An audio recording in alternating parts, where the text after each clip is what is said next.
In one of the morning newspapers, worn by time and smelling of printer's ink, appeared the mysterious news that the Marquis de Manette, respected in high circles, was found dead under unclear circumstances. Whether it was an accident or a premeditated murder has not yet been established. Then on Monday, a terrible incident occurred.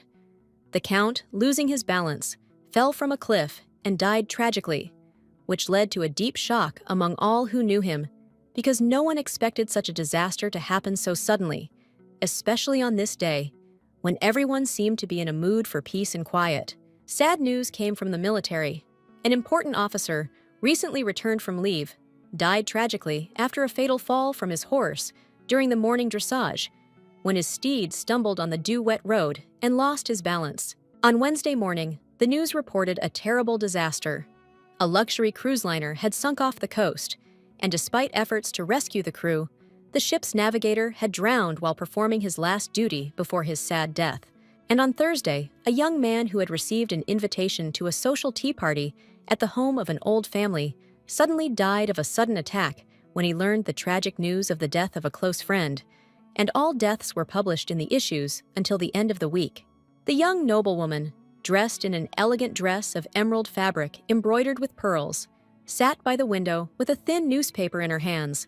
thoughtfully reading the lines of sad news, as if trying to read in them signs of her own fate. Her snow-white hair, as if covered with frost, fell on her shoulders in soft waves. Her golden eyes looked warily and sullenly, and in her head there was complete chaos, because she did not understand at all why all this suddenly began to happen and where the threat of destruction came from. In ancient, long-forgotten times, when a dark threat loomed over a great and proud empire, a monstrous demon with many eyes and unimaginable strength appeared. No mortal could resist his power, and all attempts to stop him ended in tragedy and death. And then, in the midst of a terrifying battle, an unusual girl with pink hair, like the petals of a spring sakura, suddenly appeared and shouted loudly, commanding to stop the fight. Behind her back, white angelic wings spread out, shining with a pure heavenly light. The knights, who had fought with despair and courage, froze in place when they heard this voice. Their swords froze in the air, and their armor clanged as they knelt before the Holy Virgin, who appeared as a messenger of peace, hope, rest, and salvation for all mankind. This was not just a wanderer, but a holy virgin, capable of negotiating even with demons. She slowly folded her hands in front of her, lowered her eyelids, and, as if addressing higher powers, plunged into deep prayer, emitting around her the radiance of peace, light, and faith. After heroically saving a great empire from destruction, she finally found the love of her life. A nobleman, a stately nobleman, with a kind heart and noble features, and it seemed that they were the perfect couple created by fate itself. However, her bright, long-awaited, and seemingly destined future soon turned out to be overshadowed by the shadow of betrayal. From around the corner, like a ghost of the past, a woman with snow-white hair watched, harboring poisonous envy and ready to destroy everything. It was a former saint, once revered by the people, whose name had long since sunk into oblivion, but was still whispered in the shadows. Young Thisbe Louise Callisto, eaten away by her jealousy and great anger that a new saint had taken her place, taking away the glory, the light, and the right to be chosen. Using illusions, the evil Thisbe terrorized the new saint with terrible obsessions. Spiders, snakes, and dark visions that made her blood run cold appeared before her eyes, and every day she sophisticatedly tormented her in every possible way, playing with her mind. But the new saint, with pink hair, a shining umbrella, and a heart full of kindness, proudly raised her head every time, maintained her dignity and calm, and found a wise, bright solution to overcome any danger and destroy the sinister machinations of the enemy. Thisbe Louise Callisto, lifting the hem of her luxurious dress, embroidered with precious threads and silk patterns in lilac tones, ran quickly along the marble corridor of the ancient mansion, breathing heavily and frantically, looking back in fear. And suddenly, like lightning in a stormy sky, a ruthless, insidious, and desperately needed idea flashed in the woman's mind. She smiled quietly, raised her hand, trembling with excitement, and decided that if the new imposter saint disappeared forever, everything would return. However, her carefully thought out, cunning, coldly calculating, and meticulously constructed plan was thwarted too early,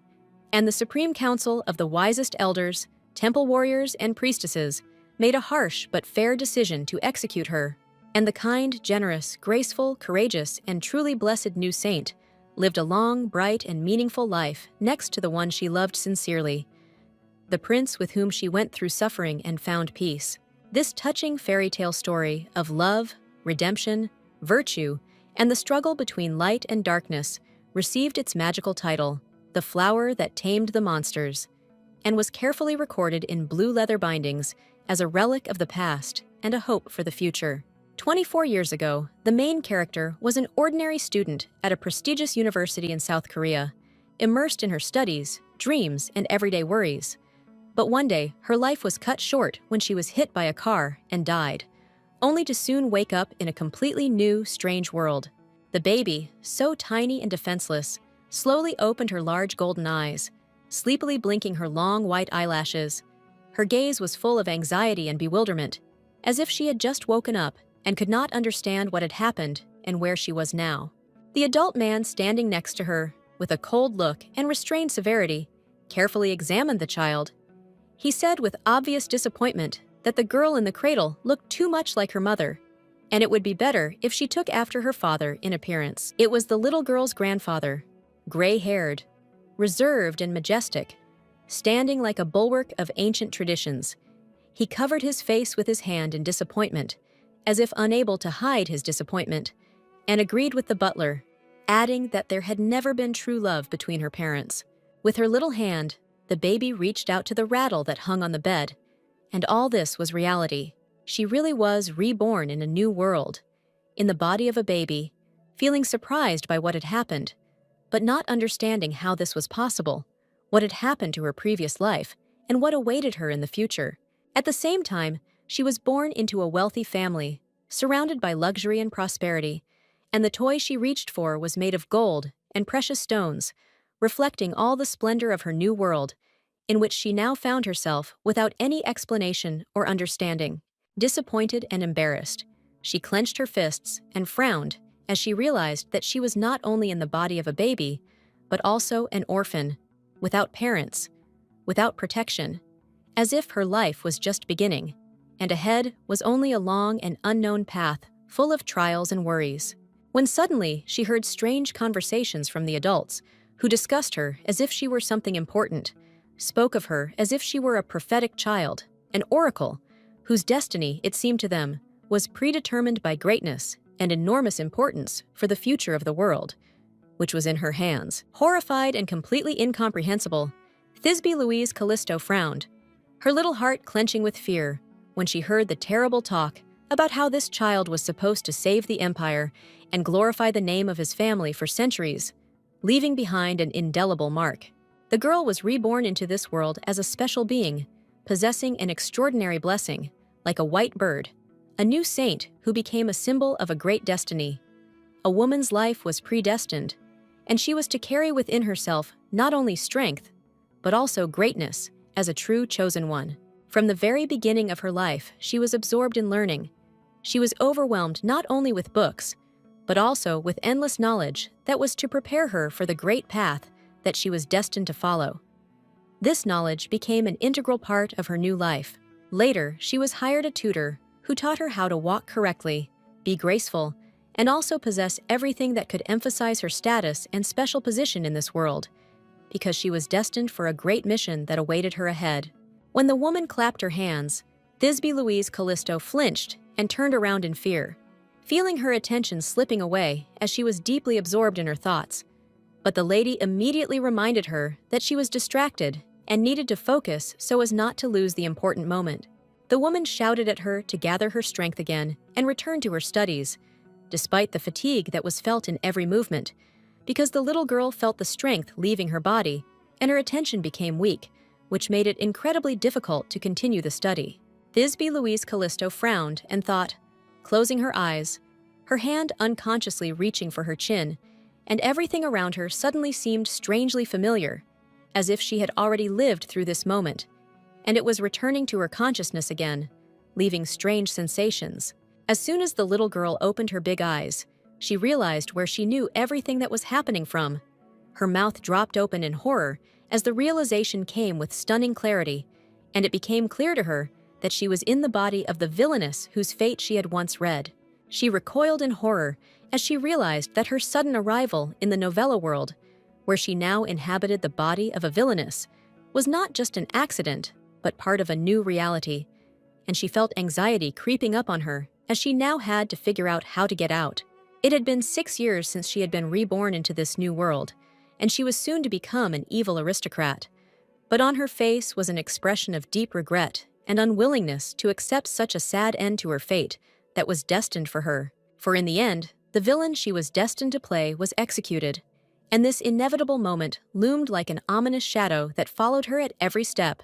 consuming her soul with anxiety and hopelessness until everything ended tragically. Thisbe Louise Callisto staggered back, holding her hand to her face, her eyes reflecting shock, bewilderment, and deep sadness,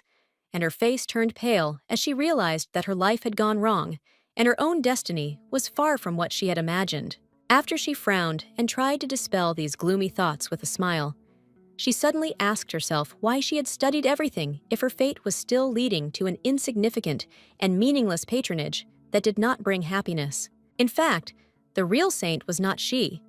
but young Estelle Iller, a sweet girl with pink hair, in a light dress, radiating kindness and light, who was an example of true purity and fortitude, the embodiment of what Thisbe should imitate. She was a distant relative of the villainess of the Callisto clan, possessed an indescribable beauty. Her golden eyes shone like the sun's rays, and her hair, like the petals of lovely roses, created the image of a mysterious and refined lady, attracting the glances of everyone around. Suddenly, there was a knock at the door, decorated with exquisite patterns, and the guest, obviously, arrived at the most inopportune moment. His appearance brought with it not only a slight anxiety, but also a sense of mystery, filling the atmosphere with an anxious, but at the same time intriguing excitement. The maid bowed politely and entered the room, her movements smooth and delicate, her gaze directed straight at the girl as she asked with slight concern how much time was left before the reception began, trying not to miss a single important detail. The noblewoman was dressed in a new blue dress with exquisite white inserts, which gave her image incredible elegance and lightness, and white gloves, like a finishing touch, emphasized her impeccable appearance and high position in society, making her even more majestic. Thisbe Louise Callisto was almost ready for the reception. Her beauty could undoubtedly dazzle those around her, like pure white snow, and the inserts in her dress with the image of a rose gave her a refined and majestic appearance. She calmly informed the maid that in a few moments she would come down. In her mind, she almost cried, thinking about the fate of the villain from the book, who, being the child of an oracle, was doomed from birth to eternal suffering and unbearable torment, finding herself in a hopeless situation from which there was neither salvation nor consolation. The lady, with her head bowed, almost unconsciously allowed the maid to place on her an exquisite necklace, inlaid with magnificent diamonds, and gently adjust the precious stones that adorned her neck, giving sophistication to her image and shine. After careful preparations and hasty gatherings, Louise Callisto proudly walked forward, confidently striding towards her goal, followed smoothly and synchronously by her young maid, who, as always, supported her step and provided a reliable escort. Deep down, however, the lady felt a deep sense of relief and gratitude that her past memories had helped her see the true picture of life, and had also given her the long-awaited chance to change her destiny, avoid fatal mistakes, and prevent inevitable collapse. Standing by the beautiful carriage and looking at the coachman with a slight sigh, she softly said that she would like them to make a short stop at her favorite cafe along the way, as she wanted to rest a little and enjoy this moment of peace in complete silence. Suddenly, a newspaper with the latest news was handed to her, and, accepting it with gratitude, the lady expressed her appreciation for such a small but pleasant gesture, which was truly appropriate at that moment, and showed attention to her personal interests, adding lightness to her day. The beauty, having carefully adjusted her white hair, sat down in the carriage and settled down on a luxurious red sofa, enjoying the softness of the fabric, and her every gesture was filled with elegance, as a reflection of the refined beauty of her inner world, forcing those around her to linger their gaze. With a sweet, barely noticeable smile on her face, she gently touched the coachman, indicating to him that it was time to continue on their way. And, as always, her hands deftly adjusted her earrings with precious stones, and neatly pulled gloves glittered on her fingers, emphasizing her impeccable style. However, there might be talk among the other nobles, and someone might try to spread malicious rumors or make sarcastic remarks, forgetting that there was much more behind the royal person than they could imagine, which, however, did not bother her. The carriage, as if awakening from a long sleep, finally moved off. The horses, with powerful and confident steps, began their journey, and the wheels, with a quiet creak, began to move along the winding road, as if each turn opened up a new, unknown chapter before it. Thisbe Louise Callisto, confident in her happiness, believed that now, having everything she needed, she would work calmly in the garden, responsibly fulfill her duties, and avoid all those troubles that once arose in a woman's life. She had actually thought so before, but after a recent good walk, where she had felt various changes, the smile on her face had disappeared, like a glass veil shattering into pieces, and she realized that events were waiting for her ahead that she could not have foreseen. Soon, turning the pages of the newspaper, she discovered oddities that made her heart clench. People who, it would seem, should have died because of her fault, suddenly began to die from other causes, and in confusion, she read the articles, trying to understand what was happening. And the dream that once gave her hope for carefree walks in the garden, surrounded by flowering plants and the quiet sounds of nature, lost its power, and like fragile glass, suddenly cracked, leaving her in thought and the realization that the ideals to which she aspired were now unattainable. The noblewoman's soul, as if freed from her body, left her, and, absorbed in deep thoughts about fate, she leaned back on the soft back of the carriage, barely aware of what was happening, while her mind was still experiencing shock and confusion after reading the article that shook her to the depths of her soul. Looking down, the beauty plunged into deep thought, trying to understand where exactly she had made a mistake in her calculations, because everything that seemed so correct and simple suddenly turned into an unexpected mistake that shook her soul and left many questions. While reading the latest news in the cafe, she kept wondering where she had gone wrong, because it had recently become clear that all the nobles had learned that the true saint was not Thisbe Louise Callisto, as she believed, but Estelle herself, who was hiding her true nature, which she carefully concealed. A month ago, in the lands of the Empire, an event occurred that shook everything around. A huge monster, similar to a wolf, growled, filling the air with horror and fear. At that moment, everything collapsed, and everyone who could rushed to flee, trying to save themselves and hide from the unknown threat. And while everyone was saving themselves, only Estelle, standing still, was not afraid to stop and look the inevitable in the face, giving this terrible creature the opportunity to pass on, without showing fear, confidently feeling her strength and faith in her righteousness, despite all the dangers. The panic-stricken aristocrats rushed to the side in panic, trying to hide from the threat, their legs barely able to cope with the terrifying fear, and screams filled with horror echoed throughout the area, creating an atmosphere of chaos in which the entire large crowd was plunged. As it was predicted in the ancient books, Estelle did not lose her head, and with deep calm approached the wild beast, possessing those very qualities that could subdue even the most cruel of creatures. And a miracle happened. The beast submitted to her soft but strong will. After the threat was removed, Estelle, without losing her composure, turned around, looking around at everyone, and anxiously asked if anyone present had been hurt, carefully looking into each person's eyes to make sure that no harm had been done to anyone. At that moment, all the nobles stood as if spellbound, their faces expressing complete bewilderment and shock, because no one could believe that this woman, whom they had previously underestimated, actually saved them from imminent death,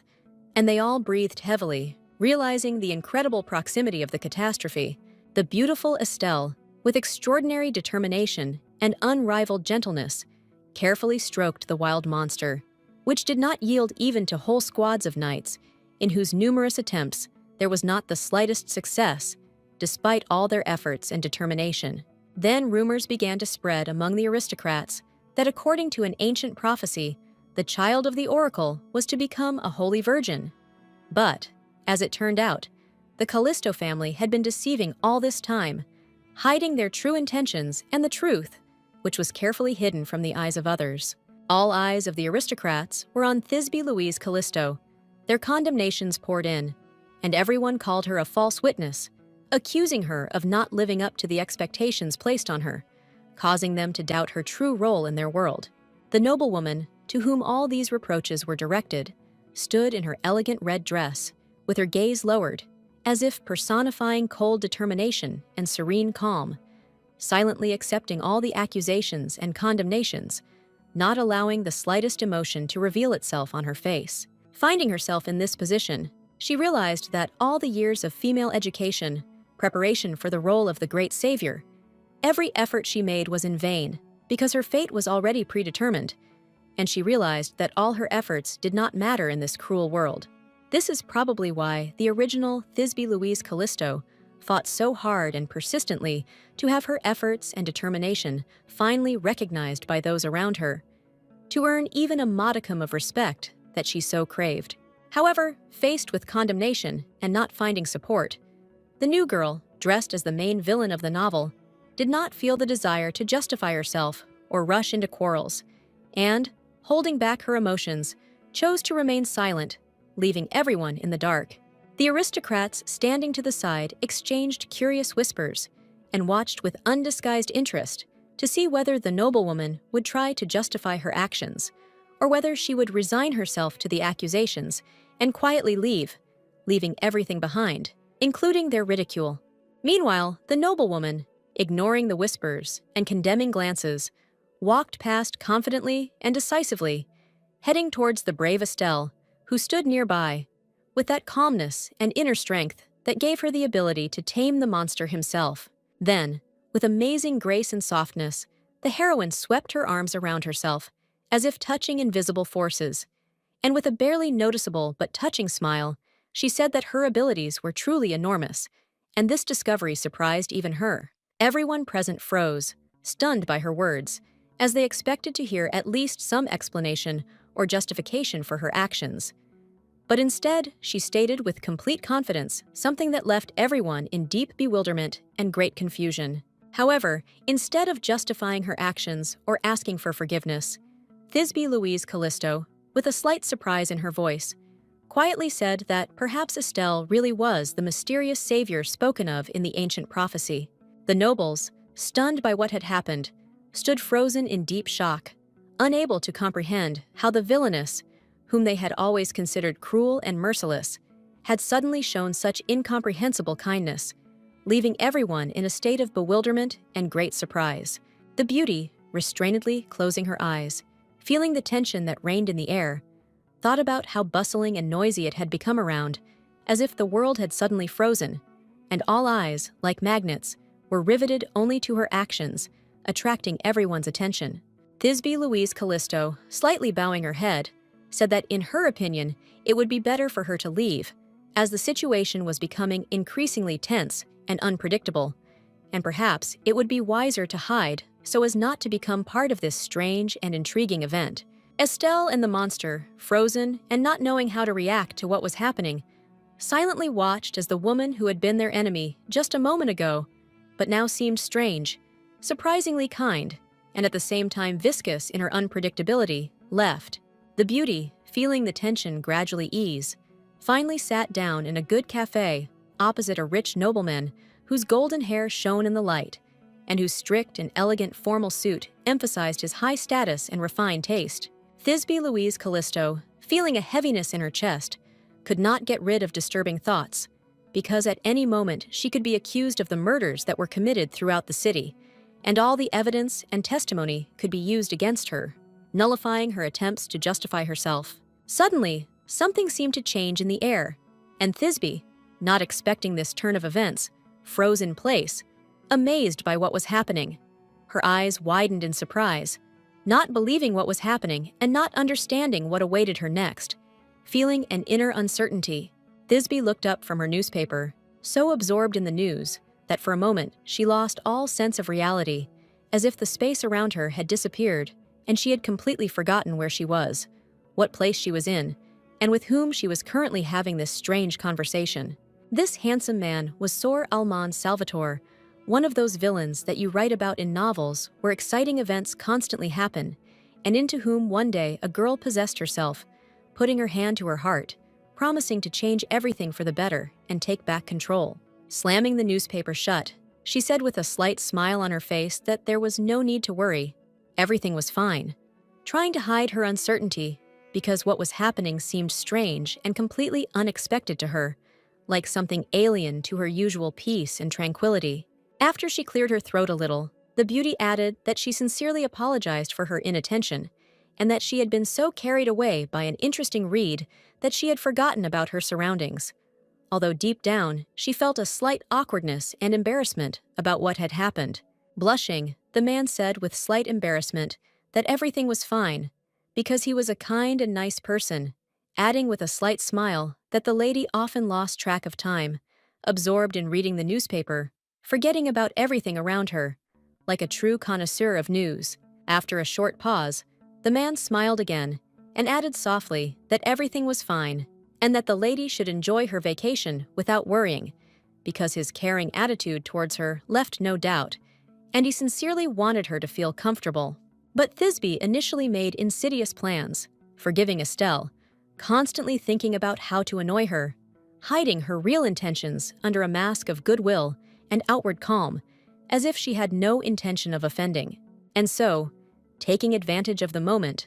the girl resolutely turned to her lover with a request to make it so that the main character would fall ill and would not be able to participate in the final part of the festival, which of course would be extremely beneficial for her and would bring her a well-deserved victory. Without thinking twice, he agreed to fulfill her request and took the poison from her hands, intending to later pour it into the cup of sweet Estelle, hoping that her plan would come true and his actions would not lead to any unexpected and unpleasant consequences. However, at the moment when his great conscience and inner duty began to fight with his own intentions,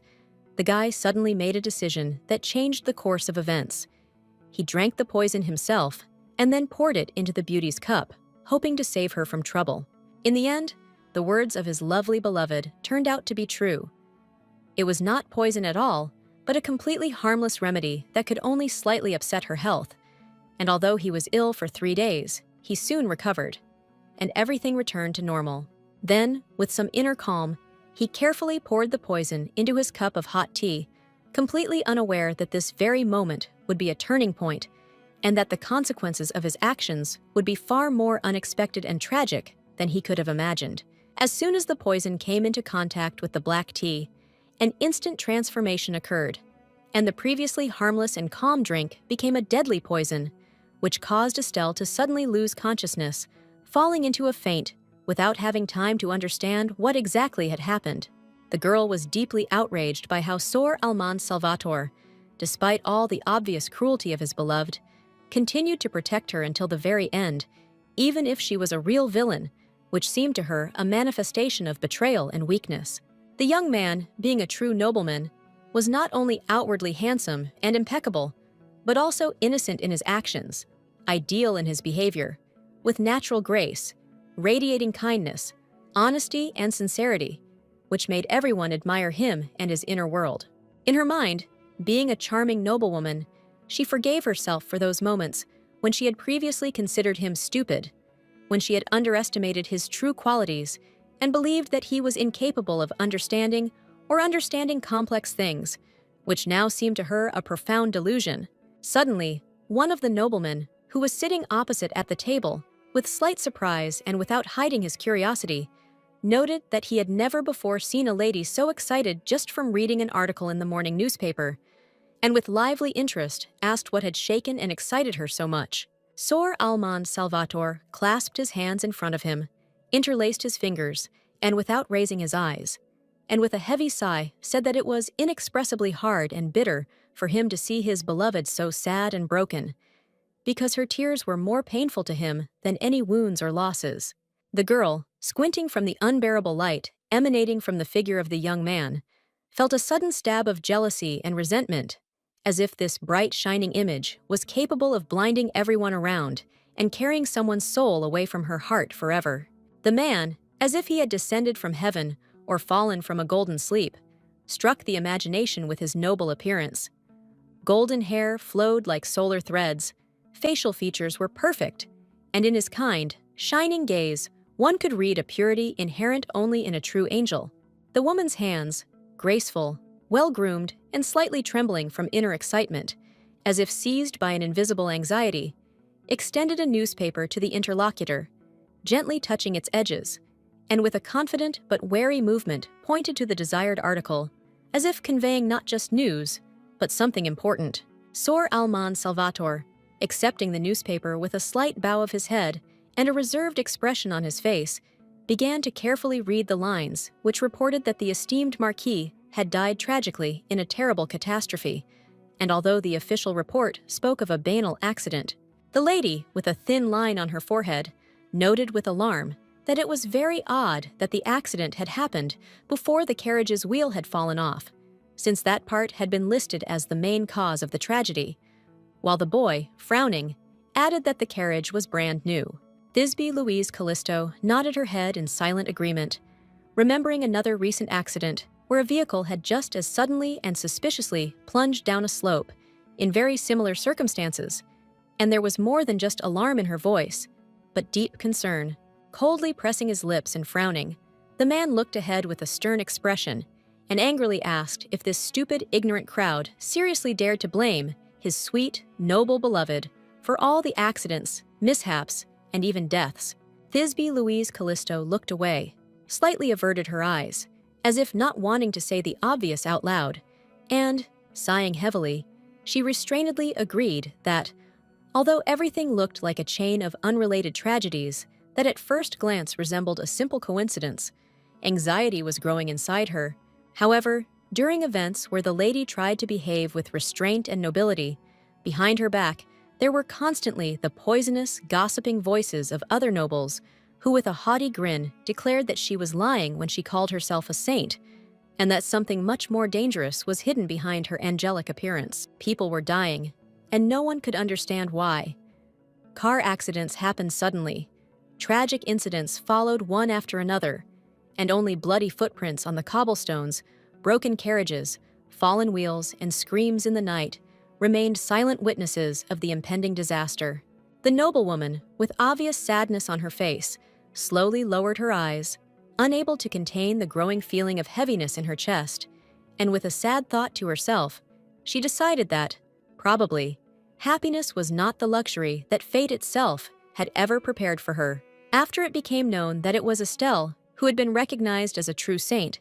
Thisbe Louise Callisto was left alone, as if displaced from the circle of favor and trust. She might be formally greeted at balls or meetings, but no one else sought to be near her. The young man, without uttering a word or looking away for a moment, continued to read the newspaper with concentrated persistence, and his gaze remained grimly focused, as if each line only kindled in him new doubts, worries, and a quiet but dangerous rage. Thisbe Louise Callisto, noticing the tension of her interlocutor, quickly tried to calm him down, gently placing her hand on his wrist and telling him not to worry so much, because she was not one of those who gave in to other people's glances. A light, almost imperceptible smile touched her lips. The young man, having listened attentively to her words, thought for a moment,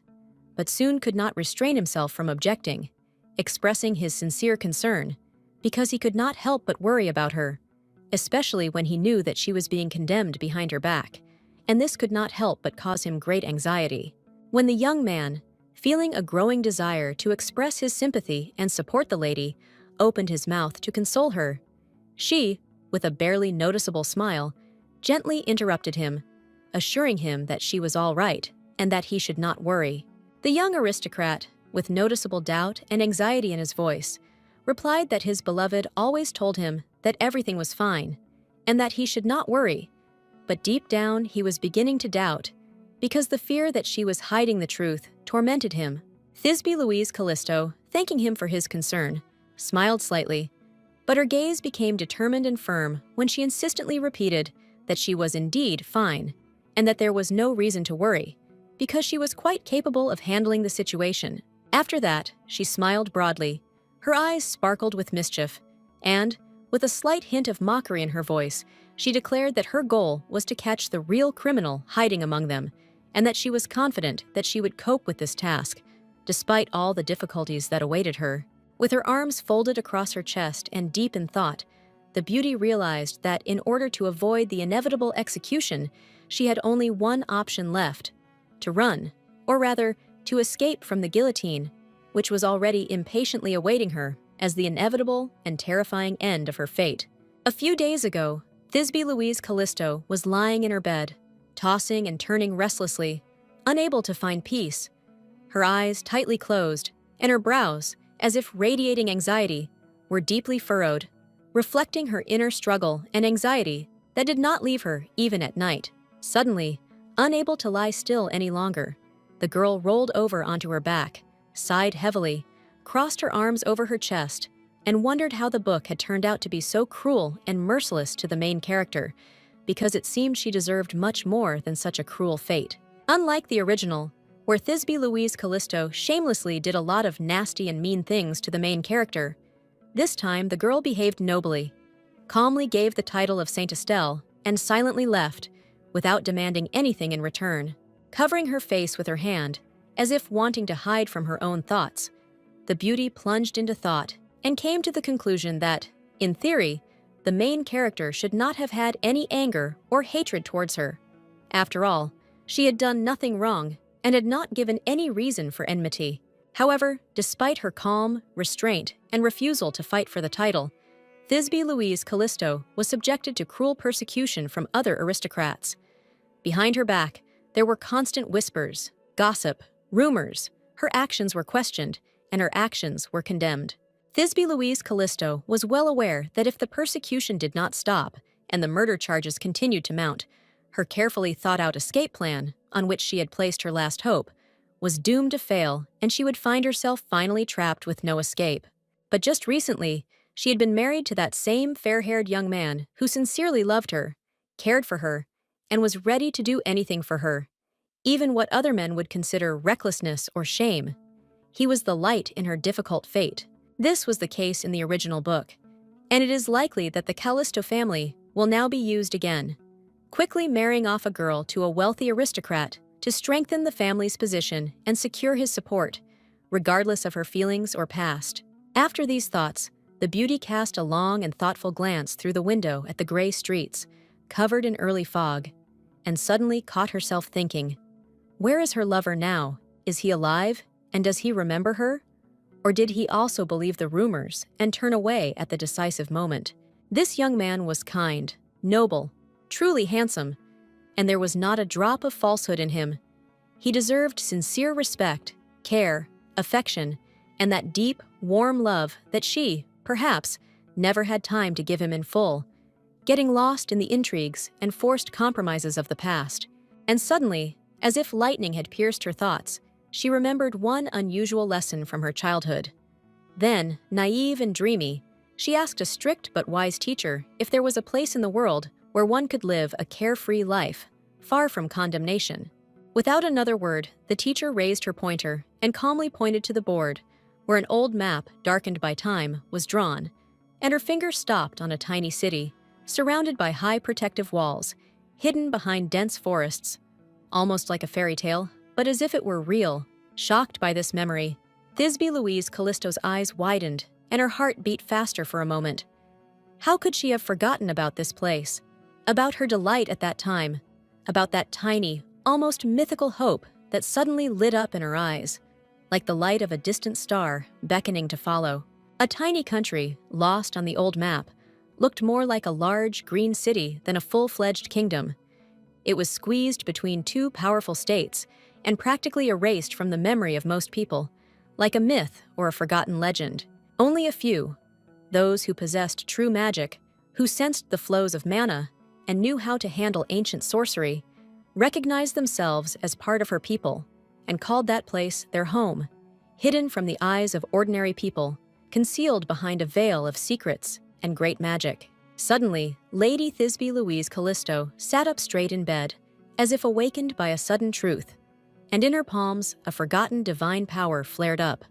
Golden sparks, bright and shining like drops of sunlight, played in her fingers, which until now had hidden this gift from everyone. Estelle, her rival and light opposite, also had the gift of magic and could sense the flows of mana. But, unlike Thisbe, she preferred the strictness of structures. She used spells, memorized, clear, like formulas from ancient books, while Thisbe herself drew strength from intuition. But the vast majority of people did not even suspect the existence of divine power or true magic, because sorcerers hid their art from prying eyes for centuries, fearing persecution, envy, and the destructive consequences of the outside world's interference in the secret balance. In the original version of the novel, Thisbe Louise Callisto accidentally used witchcraft in a moment of great emotional stress, and then, shocked by what was happening, she sincerely believed that she was a real saint, chosen from above and endowed with a special gift. However, after a while, looking at her palms, in which there was neither light nor revelation, but only the ashes of doubt, she realized with bitterness that everything was a lie, beautiful but deceptive. Her strength was not a blessing, but a quick reaction, and she herself was not the truth, but a fake, a faded copy of who she dreamed of being. With the stubbornness that only comes from those who refuse to give in to fate and are ready to go to the end, the lady slowly clenched her hand into a fist in front of her, and a self-confident, almost daring smile played across her face, full of determination, fire, inner faith, and hope. Secretly, away from prying eyes, in the silence of her chambers and under the light of night lamps, she sat for long hours at an old wooden table, filled with ancient books covered in dust, secrets, magical symbols, and knowledge that had been hidden from ordinary people for centuries. Eventually, through hard work, constant persistence, and a deep belief in her own abilities, young Thisbe Louise Callisto was able to achieve amazing magical mastery, learning to control the energy of the elements and the light of divine power with grace and power. The noblewoman frowned, deep in thought. As in the original story, the main villain died from cruelty,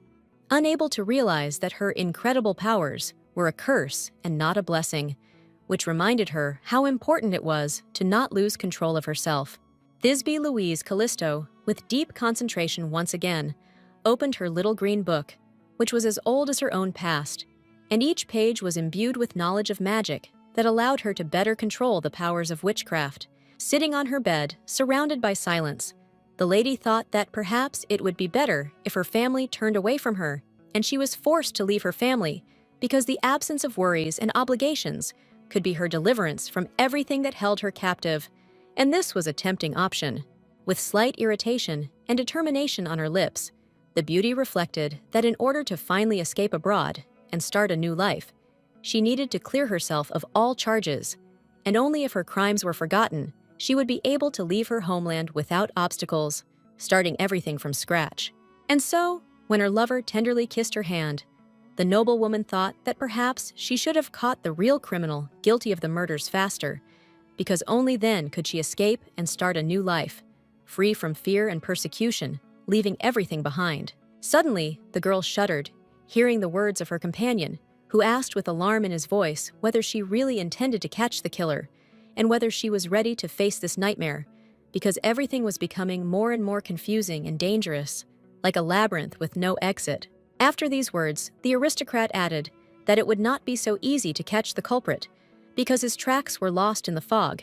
And then, taking her hand, he put it to his cheek, as if trying to give her comfort and show that he would be there, despite all the difficulties and threats that they were experiencing. With a slight smile on her face, Thisbe Louise Callisto, feeling his excitement, understood why this young man was so worried about her,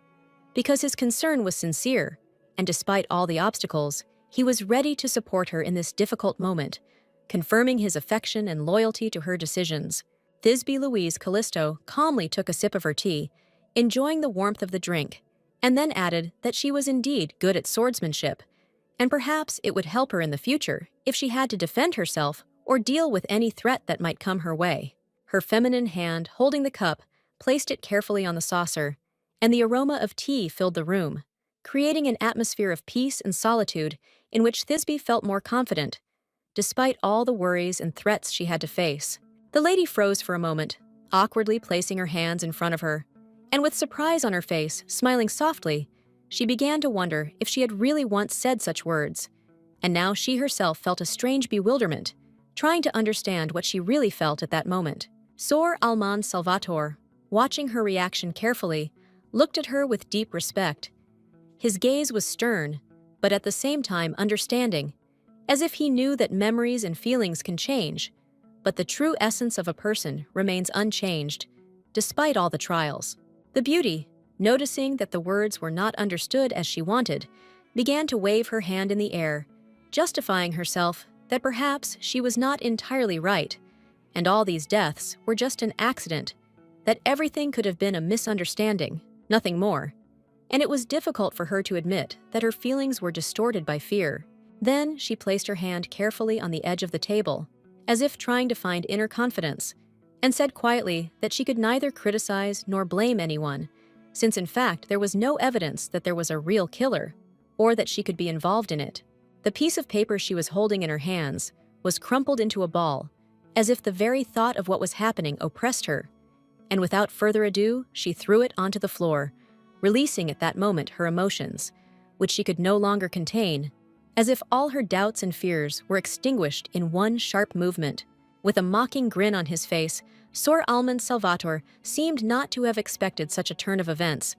and suddenly, with a slight subtext, he declared that the editorial board of the newspaper, which, as it turned out, was in debt, could very soon go bankrupt, and all this would become known, revealing secret connections and problems. It was a real shock for the lady. She covered her mouth with her hand, not believing what she heard, and, with trembling lips, asked the interlocutor if it was true, unable to believe that such important information had been hidden for so long, and no one knew about such problems that she could not even suspect. The house, located in a cozy corner, was ordinary, wooden, with a roof that, despite its simplicity, was a symbol of stability, which only emphasized the contrast with what was happening in her life, and was becoming more and more strange and uncertain. The noblewoman, who had lost all illusions, stood with a cold gaze directed into the distance, as if at that moment, having finally realized everything, she realized that everything she had thought until now was just part of the game, and now the time had come to calm down and accept reality as it is. The blonde, who was watching her, noticed that the lady seemed pleased with this news, and, smiling slightly, she replied that it would be nice if the editors of the newspaper were punished for their false news and for the humiliation they had caused, since the truth had to come out. With a cold, sharp look in his blue eyes and a cheeky smile, the man seemed to know that his words could hurt, but still answered her with a confident and cool intonation that it would be so if this is really what she wants. If, of course, she is sincerely determined to do so. Thisbe Louise Callisto, deep in thought, confidently and decisively said that in this case, their only correct path was to catch the real criminal who would be guilty of the murders in order to prove his innocence and restore his honor. The blonde, watching her determination, slightly tilted her head, listening to her words with curiosity, and then with a slight grin added that it was clearly evident that she was determined to conduct a serious investigation, and she proudly confirmed her opinion, demonstrating complete confidence in her abilities. The girl, slightly bowing her head, and with full awareness of the situation, explained that it was necessary to dispel the false accusations that could put her in danger, because if she was framed for all the crimes, it could lead to a tragic outcome. The next victim in the novel's plot was supposed to be the Count's son, a young gentleman with an inferiority complex, proud, but not a very good person, which made his inner world confusing, creating problems for everyone around him, because his difficult character caused discontent among those around him. However, the problem was not the guy, but his father, a count with a thick beard who decided to turn his back on Thisbe, which, of course, significantly complicated the development of the whole situation and led to unexpected consequences, turning the conflict into a real labyrinth from which it was not so easy to find a way out. He was an outstanding man who had previously fought monsters on the border, sword in hand, defending his land and his honor. But behind the outward heroism lay a deep personal tragedy that had complex consequences, causing not only respect, but also fear among those who knew him. And it was this aristocrat who caused Thisbe Lua's Callisto to die. And moreover, she was despised by her own family, which only added to her suffering and became part of the tragedy that destroyed her life, leaving her in the shadows without support and protection. The lady's hand tapped her fingers thoughtfully on the table, her white glove making almost no noise against the wood, while her thoughts were focused on the possible consequences that might occur if disappointment could not be avoided, and if she could not change the course of events. The lady thought that if the Count turned against her before the truth was revealed, everything could end in disaster, and Thisbe Louise Callisto would find herself accused of crimes she had not committed, which would be the final blow to her reputation. Suddenly, the lady realized that she felt relief, because despite the death of other people, she was not responsible for it, and although her conscience still tormented her, this thought brought her at least a little comfort. And the man, noticing her worries, clarified what her problem was then. The lovely lady explained that everyone would immediately think that she would be the one to blame for the deaths, and would make her the scapegoat, forcing her to bear responsibility for crimes to which she had nothing to do, which put her in a hopeless situation. The handsome man protested, assuring her that he did not condemn her and did not believe that she could be a murderer. He was completely on her side, deeply confident in her innocence, ready to defend her honor to the last, despite all the accusations she faced and the difficulties that arose on her path. Sor Alman Salvator suddenly smiled brightly. A blush came to his cheeks, and his eyes sparkled, and he said that he now understood. The problem was that each new murder was clearly not happening randomly, and events were unfolding according to a very suspicious scenario. But somehow the young man came to the conclusion that if people died for a reason not related to the lady, then no questions would arise for her, and no one would blame her, because then everything would turn out in a completely different light, where she would remain innocent, and her name would not be on this sad list. The awkwardly beautiful woman froze, not understanding why Sor Alman Salvator had brought up the subject, and her thoughts became confused the moment he broke the silence again, as if her feelings for him were already beginning to question her own certainty about what was happening. The man took the cup, took a sip of aromatic tea, and explained that he had simply assumed, as if he had not had a terrible expression on his face a couple of minutes ago, adding that his thoughts did not concern accusations, but only hypotheses to understand the essence of what was happening, and perhaps suggest the path to the truth that she was so desperately looking for. After which, he said that he would help find the real criminal, catch him and punish him, which was an unexpected and encouraging offer for her, which she could not count on in any way. And it was not just a word, but a promise that could change her entire destiny, bringing light into her dark days. For the noblewoman, this was a real shock, because she did not expect that a man she barely knew would agree to help her in such a difficult and dangerous matter, which would become her salvation and a chance for truth, opening doors for her that she did not even dare to dream of. With a smile, the noblewoman replied that she was immensely grateful to him for the offer, which meant not only support, but also a chance to change her fate, to return to her the honor and peace that she so desperately sought in this confusing world, where every shadow seemed a threat. Evening came and the young man left, leaving her alone in the village, where the sun sank beautifully below the horizon, painting the sky in golden orange hues, like the last gift of the passing day, filling the world with an atmosphere of calm and peace. His dear beloved was always surrounded by a crowd of people, and this endless bustle exhausted her, making her feel lonely among all these looks and opinions that did not give her peace, but only aggravated her inner fatigue. Hiding her true desires behind a mask of indifference, the young man raised his gaze, fixing it on his lovely lady, and thought about the fact that she, it seemed, did not fully realize the truth hidden behind all these events, because her anxiety was caused not only by external circumstances, but also by internal doubts that she was afraid to admit even to herself. The young noblewoman smiled at him tenderly, and, feeling that the time had come for parting, said that it was time for them to go home, for the night was already near, and each must return to his own affairs, leaving behind these moments of farewell, full of great tenderness and gentleness. The young Sor Alman Salvator thanked his kind lady for the meeting, The man's voice was filled with sincere warmth and gratitude because he enjoyed spending time with his beloved, and the young man felt at that moment how close she had become to him, after which he tenderly kissed her hand. This gesture was full of respect and gratitude, as if telling her that she deserved only the most noble and sincere deeds, because in his eyes she was the embodiment of what he aspired to in life. However, despite all his kindness and attention, he could not understand why the beauty's gaze was full of sadness and longing, as if behind her charming smile there was hidden a deep pain that she did not dare to show, perhaps because her heart was still overcome with loneliness. The handsome Sor Alman Salvator slowly released the graceful palm of the beautiful girl, without uttering a single unnecessary word, and only to himself decided that he would never force her to confess, because sincerity born under oppression loses its essence. The carriage took off abruptly and soon disappeared around the bend of a winding country road, heading towards the city, while Sor Alman Salvator confidently walked in the opposite direction, towards the gathering evening, showing neither pain nor confusion. Inside the handsome man, an uncontrollable anger was seething, like a great storm rising from the very depths of the male soul. He hated those who dared to hurt his beloved,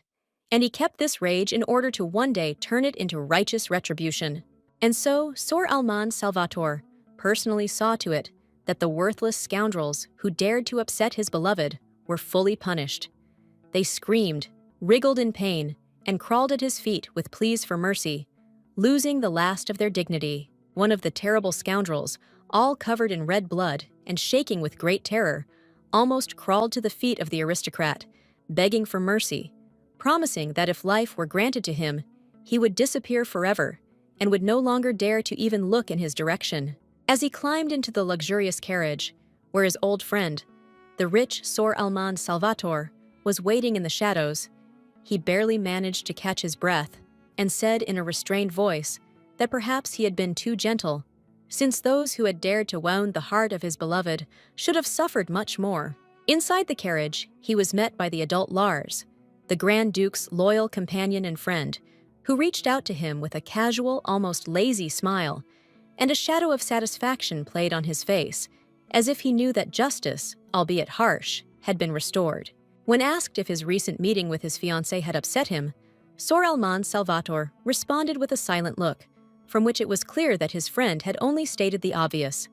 He stood with a frown on his face and his arms crossed over his chest, not hiding his displeasure. His companion noticed with a barely noticeable smile that the rich duke had recently begun to frequent the famous company of the lovely maiden much more often, and there was a slight mockery in the man's voice, as if he were teasing an old friend, hoping to see at least a shadow of embarrassment in response. However, the charming Sor Alman Salvator, not giving in to the provocation, restrainedly put his hand to his cheek, as if driving away unnecessary thoughts, and firmly said that he had much more important things to do, and they should be dealt with as soon as possible, without wasting a minute. Lars, barely holding back large tears and hiding terrible pain behind a sad, almost defenseless smile, quietly said that, it seemed, a new job awaited him, another assignment from the master, and in these words there sounded both devotion and a doomed acceptance of his fate. The man's fingers slowly but noticeably tightened on the newspaper sheet he was holding in his hands,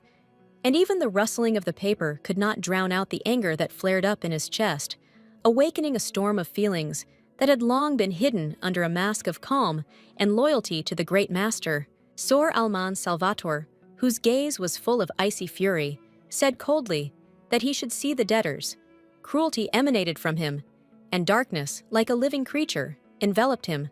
partially hiding his face, on which sinister blood sparkled. Several days passed, and the carriage moved slowly forward, as the coachman, skillfully controlling the horses, led them along the winding road, and the wind carried with it only echoes of the imminent arrival at a place where everything seemed to be predetermined, as if fate itself had already drawn all the steps. Inside the carriage, there was not only a physical silence, but also an uneasiness, as if the very atmosphere was filling with darkness. The recent article that the editor held in his hands had spoken of connections between influential people and the Minister of Foreign Affairs, and this was clearly part of some dark game in which events were connected. Thisbe Louise Callisto, who was looking through the articles with interest, thought about it while she was driving on business. But after reading the last line, she suddenly realized that she was trapped, doomed to consequences, and her face was instantly darkened by a heavy, viscous premonition. The girl sitting opposite, with her hair in a bun and neatly pulled back, nodded, saying that she too had been surprised to hear the latest news about the criminal actions of the editorial staff, which until now had seemed impeccable and influential. The lady could not understand how such a large and respected newspaper could collapse so quickly. Moreover, she was stunned that their boss, a man who seemed so steadfast and intelligent, had lost in a gambling game that seemed to put their entire future and reputation at risk. Sitting in the transport, the lady discussed what could have happened to the editorial office, because just recently their business was going uphill, and no one could have imagined that everything would collapse so unexpectedly, leaving them in such a hopeless situation where they had to decide what to do next. As soon as the interlocutor changed the subject, the beautiful Thisbe Louise Callisto suddenly shuddered when she spoke of an imminent meeting with a rich duke, and her face became less calm than before, revealing an internal tension that she tried to hide, but could not completely. The lady turned her gaze back to the article, telling her companion that everything was fine with the aristocrat, but her face was tense, and sweat was clearly visible on her forehead, which she tried to hide, not wanting to show either weakness or anxiety, hiding her inner unrest. When the girl stared at her in surprise, Thisbe Louise Callisto simply quickly turned away, hiding her feminine emotions and not intending to justify herself, knowing that any explanation would only worsen her condition and would not change the course of the current situation. Her father had previously strictly told his daughter, now an adult, not to leave the palace or go anywhere outside of its boundaries, as her image among the nobles left much to be desired, and he was deeply concerned about her reputation, which could be seriously damaged if she disobeyed his instructions. It was then that Thisbe Louise Callisto realized that it was time to run away from home, not wanting to be a closed flower within the walls of her home, doomed to a life limited by its four walls, where her personal freedom and personal will became increasingly illusory. The Duke of Callisto spoke clearly, with a cold determination like a false saint, arguing that it was much safer for her to stay at home and wait until passions died down a little, until things calmed down and became less dangerous to her reputation, so as not to attract unnecessary attention. However, her father allowed her one thing: to see her fiancé when leaving the house, and this opportunity, like a carefully thought-out move, became a chance for her to escape, because she decided to take advantage of the moment to break free and avoid further restrictions and strict rules imposed on her life. With a smirk, the two-faced aristocrat explained that she would soon have a date with her lover the following week. The white curls of her fluffy hair flowing over her shoulders emphasized her expressive face, which was hidden behind a slight mask of cunning. Her father, although he had no intention of contradicting her decision or forbidding her to go to her dear lover, nevertheless insisted that she take a servant with her who would watch over her and not allow her to leave the house too quickly, providing the necessary attention and protection. The noblewoman sadly lowered her head, feeling how her tender heart was squeezed with bitterness, because despite all her attempts and desire to stay, she still had to leave her home, as was destined, leave everything she loved, and start a new path. She put on a purple cloak, not wanting her appearance to attract the attention of others, trying to hide her feelings and experiences, knowing that her every step and look could be carefully analyzed if someone was attentive enough. Today, she is determined to prevent the death of the young gentleman on the black market, and despite all the risks and dangers that she will face, she is ready to do everything to save him, putting this mission first, despite her own fears and doubts. Time passed, and Thisbe Louise Callisto was once again sitting with her fiancé in the richly furnished room, absorbed in reading the news from the newspaper, enjoying the cozy atmosphere and the soft light that permeated the room, creating a feeling of calm and privacy. Pointing her finger at the image of the precious ring in the advertisement, she told the guy that the advertised jewelry looked a little strange, because in her opinion, it did not correspond at all to what she expected from this kind of product, and it seemed to her that there was nothing exquisite about the design. The young man, not immediately understanding what she was talking about, asked her with interest what exactly she meant, and the lady, beginning to explain, pointed out that the snag was that a black cat was depicted under the advertisement, and it was difficult for her to understand why this animal was associated with such an elegant decoration. The man raised his hand, calling for the maid to bring paper and ink. His gaze was focused, and he seemed to already sense the importance of what was to be done. He was clearly ready to devote himself to solving this unusual mystery that could change everything. After this, he began to write the letters slowly and carefully in a row, writing each one with special attention and care, as if each of them could reveal an unknown truth. And the cipher itself turned out to be not just complex, but mysterious, as if it had been created with the intention of confusing. After some time, it became clear that behind this cipher was hidden not just a puzzle, but something more dangerous and sinister, like a curse, which is connected with the very ring that all this time remained in his hands, not giving him peace and not letting go. In her mind, the beauty realized that such a mysterious name gave it a certain charm, and also realized that it was at this black market auction that Lunette would be killed, which, despite her inner anxiety, gave the situation a special intrigue and a certain mystery. However, in the original, it was completely different. The beautiful Thisbe Louise Callisto kills a young boy, and his death was described in horrific detail, in which there was not an ounce of mercy or regret, and every moment seemed to be recorded with cold precision. Her kind fiancé, noticing the woman's thoughtful state, smiled tenderly, and her face suddenly turned red,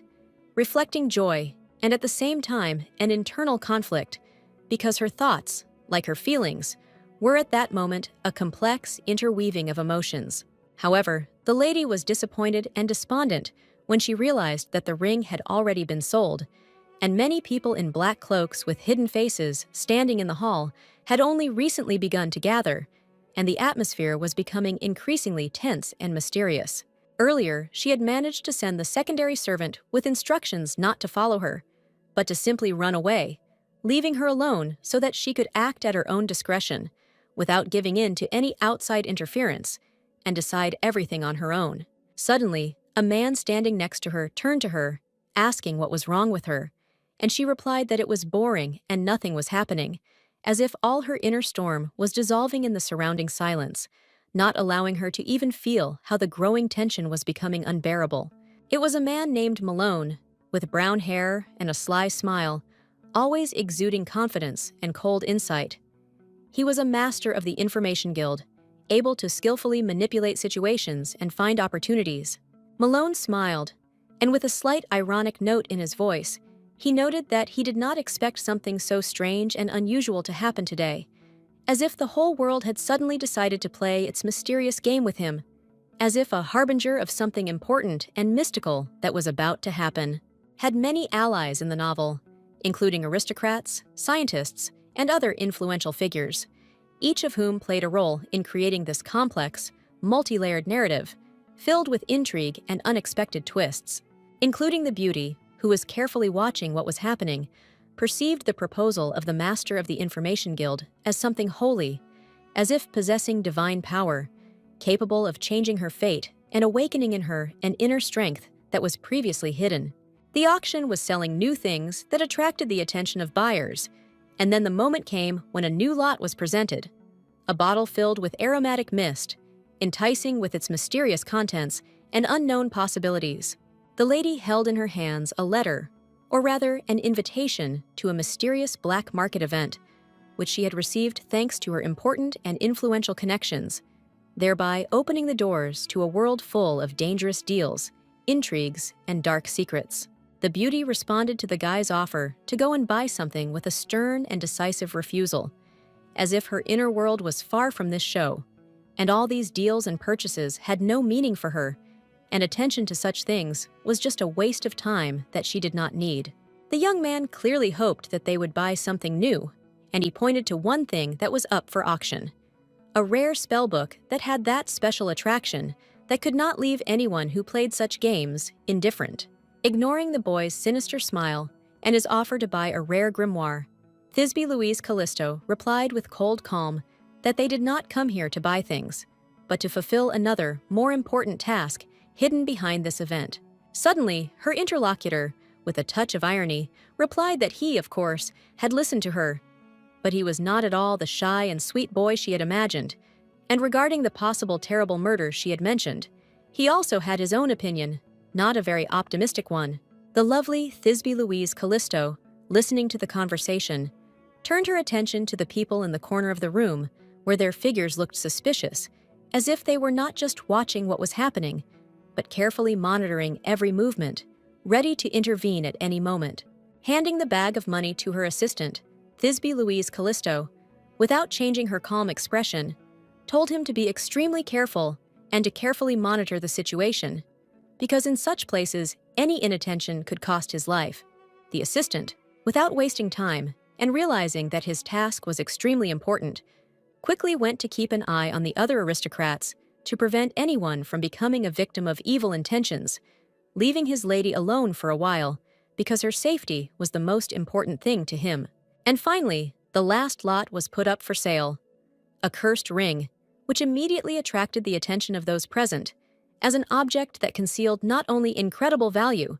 but also a terrifying power that could destroy everything around it. As soon as the ring touched someone else's hands, the girl peered closely at the ring, trying to discern details, but the overly bright lighting in the hall and the strange, almost hypnotic shine of this sinister object only increased her anxiety, making her heart beat faster, as if the ring was not just a decoration, but something much more dangerous. Suddenly, out of the blue, there was another person next to her, and to her amazement, it was her lover. She couldn't understand what he was doing in such a place, because in front of her stood a blonde guy in a dark hood who suddenly appeared out of nowhere. He grinned slyly, as if anticipating her surprise, and then, with a slight ironic smile, said that he had not expected to meet her here, in this dark and not quite suitable place, which seemed strange to her, because every detail of his path in this city had always been important to him. Without wasting any time, he sat down next to the noblewoman, slowly, and, looking at her with slight interest and hidden curiosity, invited her, if she did not object, to stay here with him. And although his words were full of confidence and determination, she felt that there was something more hidden behind this offer. Glumly young Thisbe Louise Callisto wondered to herself if the cursed ring affected a person's luck, and worried that seeing her here on the black market would make a handsome man think she was a fraud or a criminal, which she certainly wasn't, and she felt uneasy. When asked if she had come there secretly, the sweet noblewoman answered briefly and a little doubtfully in the affirmative, explaining that she needed to see something with her own eyes to understand whether she should trust everything she had heard about such dubious places. After which, Thisbe Louise Callisto quietly whispered to her companion that this was the first time she had come to such a place, and her voice was full of slight anxiety, because for her this was something new, completely unfamiliar, and absolutely unusual, something she did not usually do. With a slight smile and a barely noticeable blush on his cheeks, the man leaned towards her affectionately, as if trying to reduce the distance between them, and whispered back that he was glad to share this moment with her for the first time, feeling calm and confident in her presence. After which he added that before he had really been worried, anxious and doubtful, but seeing her here, in this unusual place, he immediately calmed down, as if all his fears had melted away in her company. And now he felt that everything would be exactly as it should be. At that moment, the man seemed like a real angel, as if descended from heaven, with such a kind, pure, and serene expression on his face that even Louise herself could not help but feel how his presence filled her soul with light, tenderness, warmth, and indescribable peace. The beauty of her eyes narrowed slightly, and she thought how incredibly lucky she was to have this guy, because despite all the unpredictability and dubiousness of this situation, her soul felt that she might be a little easier than before, as if she had found some new hope. The noblewoman, slightly frowning, and with an expression of obvious interest, but at the same time wariness, placed her hand on the man's, asking him what brought him here, to the black market, to this obscurantist place where, as she knew, the most dangerous deals, secret machinations were hidden. The lady stared at the boy demandingly and a little insistently, her anxiety becoming obvious, because she was afraid that Sor Alman Salvatore, such an important figure, could be in real danger if he was not careful and did not leave here as quickly as possible. Looking away, scratching the back of his head, The handsome man explained with a light laugh that he had once seen an announcement about this auction, and it had attracted his attention, making him decide to come here, despite all the suspicion and darkness of this place, because he felt that something special could be hidden here. The girl sighed in embarrassment and suddenly realized that Sor Alman Salvator remembered her wish, remembered her affection for this cursed ring that she had once seen, and now he decided to buy it for her, hoping that it would be a worthy gift. The young man noted with slight sadness that the lady had obviously had a lot of problems lately, which, as he believed, needed to be solved, because she was in a constant struggle with what surrounded her, and such things cannot be ignored if you want to live in eternal harmony. That is why the man came here to buy this cursed ring, trying to give it to his beloved, hoping that in this way he could at least slightly improve her mood, help her find the right decision, and restore the self-confidence that she had lost so much. The beauty shyly thanked the aristocrat for his care, although in truth, she did not need this ring at all, because she understood that his intentions came from kindness and a sincere desire to help, which, in turn, touched her fragile heart. She could not help but turn and ask how he had been able to find her so quickly in that huge building. Sor Alman Salvator, with a slight smile, replied that he had heard her voice and, following it, had found her without much difficulty, for to him her presence was always easily recognizable. Seeing a fleeting shadow of beauty, as if woven from the morning light, a dispute suddenly flared up between them,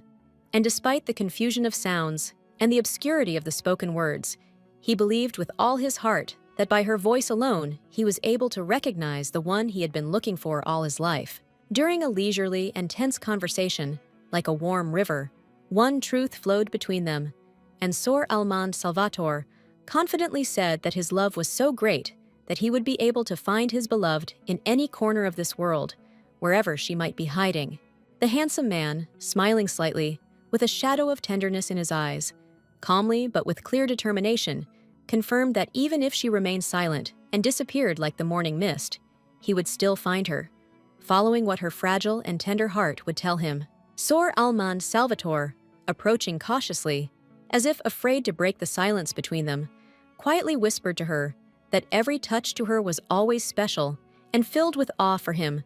from which the girl froze in surprise, feeling embarrassed and slightly excited. After these words, filled with sincere tenderness, she lowered her head down, as if hiding her eyes from the truth, and with a slight tremor she realized something strange, that in the hustle and bustle of the last days, distracted by the sudden arrival of the groom, she did not even notice the most important thing. A merciless struggle broke out for the cursed ring, shrouded in the darkness of ancient legends and echoes of bloody tragedies, and in the midst of intense bidding, one of the parties, without a moment's hesitation, offered a staggering price, 320 million coins. The host, feeling a strong tremor in his voice from the intensity of the moment,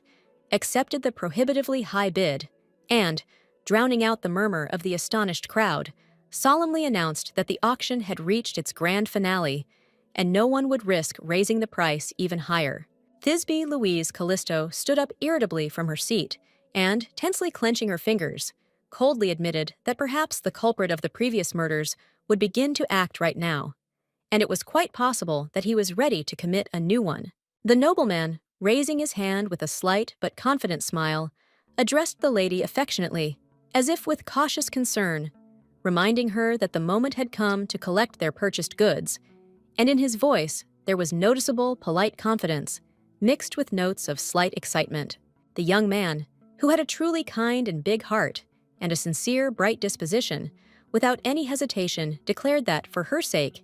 even if she turned out to be a villain in the eyes of others, he was ready to do anything, and would gladly follow her wherever she wished. He thought to himself that he would never let this girl get hurt, no matter how dangerous the situation was, and, filled with determination and quiet resolve, he gently, almost carefully, took her hand and led her forward,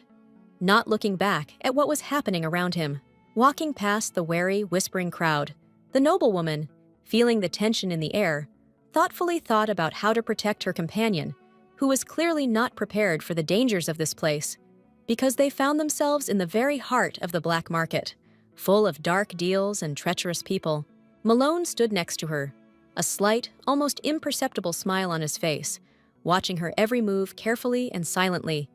His gaze was cold, but there was something more hidden in it, a mixture of respect and cautious assessment. And he was silent. His words did not matter at this moment, because his task was different. The maiden, as if not noticing his presence, continued on her way with a proud posture. Her companion, strictly following the lady's order, followed her, and their steps, merging in unison, sounded quietly in this stormy stream of people. He was silent, but his behavior was precisely calculated. Malone felt his gaze drilling into him, penetrating him to the very depths, as if someone was studying his soul. However, he remained unperturbed. There was no fear or irritation in his chest, only confidence, because he was ordered to only one thing: to prevent murder. A man in a dark cloak, confidently and easily moving among the dense crowd, seemed to dissolve in its embrace. His figure disappeared without a trace into its depths, merging with the flow of people, and he became an integral part of this sea of faces, leaving behind only a mysterious shadow. With the help of magic, he instantly found himself in a thick, foggy cloud that enveloped him, hiding his presence from the views of random passers-by and outside observers. And in this gloomy space, his figure became elusive, as if swallowed up by an endless ocean of smoke. With a slight and mysterious smile on his lips, he said that he had fulfilled only part of his obligations, without revealing all the details, leaving behind a certain mysterious barrier, which seemed to hint that something much more important and exciting awaited him ahead. The young beauty, casting a quick glance over her shoulder, thought that if she left some of the problems on him, then nothing terrible would happen, because in the end, everything would somehow settle down, everything would fall into place, and all the issues would be resolved as expected. The woman's steps were quiet but confident, and next to her walked young Louise Callisto, who had made a firm decision to help him get out of here as quickly as possible and find a safe place where they could hide from all dangers for a while and wait out this storm. The mansion, shrouded in the night shadow, stood in complete silence, and only the moonlight softly illuminated its dark silhouettes, creating a mystical atmosphere in which everything that happened seemed covered in semi-darkness, hidden from prying eyes and strangers' views. Thisbe, with a determined expression on her face, walked confidently down the long, slightly darkened corridor of the mansion, her steps echoing in the silence until she stopped at one of the walls, pausing for a moment, as if waiting for some kind of signal or listening to the silence around her. The noblewoman, feeling that she had long wanted to return home, thought that this would be the best solution, but her lover, sensing her intention, did not allow her to do this, first suggesting that they take a walk, succumbing to her slight fatigue and desire to be near. The lovely Thisbe Louise Callisto, feeling a little tired, walked forward along the dark corridor of the mansion, deciding that she should take a bath, relax, and rest after a busy day to restore her strength and think about the great future. She took a step forward, her light shoes quietly tapping on the stone floor, when suddenly loud screams were heard in the silence, echoes of which quickly spread throughout the corridor, as if someone was calling for help or trying to warn about something important, disturbing the atmosphere. The lady turned to the side, listening to the distant men's conversation, saying that all this was worth it for the sake of the Callisto family. There was a strange confidence in their voices, as if each event was part of a carefully thought-out and inexorable purpose. Thisbe paused at the door, her attention drawn to the conversation coming from within. They were discussing a false saint whose existence, they believed, was degrading and disgracing their race, creating a shadow of doubt and disappointment, as if everything was under terrible threat. There, inside the room, were some not very pleasant people. The elders of their family, who were discussing how to get rid of the Callisto maiden, whom they considered a disgrace, and decided that her presence could no longer be tolerated, and her fate must be decided immediately. But when Estelle appeared, everything changed. She immediately attracted their attention, and despite all the talk, the elders could not help but succumb to her charm, expressing their willingness to always support the lady with pink hair, whether financially or morally, which seemed an indisputable fact. Thisbe Louise Callisto stood quietly outside the doors, listening as the elders continued to talk about how they wanted to pass on their ancestral sword to Estelle and recognize her as worthy of bearing the title of saint, which they believed was a natural consequence of her merits and inevitable fate. The pearls fell to the floor like stars that had suddenly lost their shine. Her heart froze with pain, and, unable to bear the tension, she turned around and walked away, deciding that she no longer wanted to be part of her family, which seemed alien and soulless to her, deprived of respect, support, and love. Hearing the sound of stones falling, the elders quickly turned towards the maiden, who had been secretly listening to their conversation, and in complete shock, they exclaimed, not believing their ears, because everything that was happening was a real shock to them. Their faces reflected confusion and rage. The pearls rolled across the cold floor, sliding silently underfoot, their glitter flickering in the dim light like a symbol of innocence gone forever and a lost connection.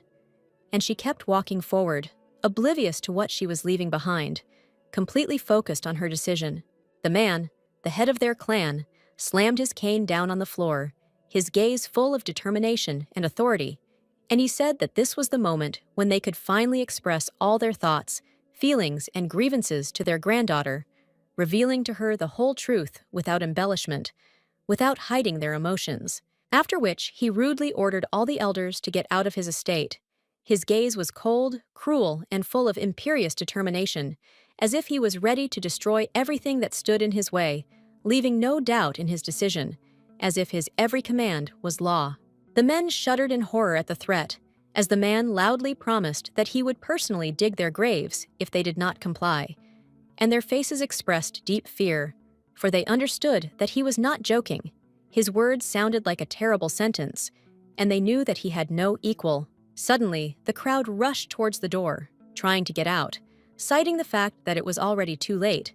Everyone was seized with fear and horror, and a heavy silence hung in the air, as if it foreshadowed something inevitable and terrible, filling every corner of this place with anxiety and tension. Thisbe Louise Callisto watched this chaos from the shadows with undisguised curiosity. She saw how these people, clearly frightened and unhappy, tried to find a way out of the situation. But fear and confusion did not allow them to think rationally. Although the noblewoman tried to maintain an outward calm, deep down she felt with increasing anxiety that the wise and far-sighted elders would soon come forward with a proposal to remove her from the family circle, and it would be impossible to avoid this. Suddenly, as if awakening from a long meditation, the rich grandfather, standing at the high window, behind which the evening haze was swirling, turned to his granddaughter and, with slight surprise in his voice, asked when she had arrived and why she had come so late. The lady, with exquisite grace, lifted the purple hem of her dress gracefully, lifting it carefully as if it were an integral part of her upbringing and noble appearance, her movements expressing complete sophistication and perfection as always. The beauty, without stopping, greeted her old relative, making an elegant curtsy before him, reflecting the full depth of her respect and the great esteem she felt for him, despite all the difficulties of their relationship. The grandfather, turning to her, turned away abruptly. His gaze was insistent and demanding. He could not contain his curiosity, and, coming closer, again asked where she had been before, that she had arrived so late at night. His questions were direct, and his tone was strict. She explained that she had arrived in an elegant carriage drawn by 3 snow-white horses, which had stopped near the mansion, and that earlier she had been leisurely strolling with her fiancé, enjoying the evening air, conversation, and the peace that was rare in their lives. After which, Callisto clenched her hand into a fist in front of her, saying in a quiet but confident voice that if her ancient bracelet with the family crest had not broken at that very moment, then perhaps her grandfather's conversation with the elders would have continued, and she would have heard much more about their secret intentions. The man, noticing her tension, walked towards the lady, telling her not to worry, because their conversation, despite all the worries, still could not continue for long and would soon come to an end. As always happens in such situations, coming closer with icy grace and majestic dignity, the Grand Duke stopped in front of his granddaughter, his piercing gaze, full of silent pressure, fixed on her, and his voice sounded imperious and sharp, demanding an answer, whether she had heard their entire adult conversation. Young Thisbe Louise Callisto looked away, her eyes clouded with restrained sadness, but a fragile, forced smile appeared on her face, and, clenching her fingers, She quietly replied that she understood everything and there was no need to waste care on someone who had long been outside of his interests. However, the man suddenly interrupted her rudely, waving his hand almost irritably and closing his eyes sharply, saying that he was not worried about her at all, that her presence did not play any role in the decision already made, and that such conversations were originally not for women's ears. Confused and with a slight tremor in her voice, she lowered her eyes and said that perhaps she had imagined too much, had been too carried away by her hopes, if it had occurred to her that he was capable of worrying about her even a little bit, or showing the concern that she so desperately awaited. Her grandfather had instilled in her from childhood the idea that the honor and reputation of the Callisto family should always stand above any family ties and attachments, because true strength lies in loyalty to duty and devotion to tradition, and not in personal feelings that can weaken the established harmony. Having listened silently to the instructions of her old relative, Thisbe Louise Callisto only nodded reservedly, and without saying a word, left the room,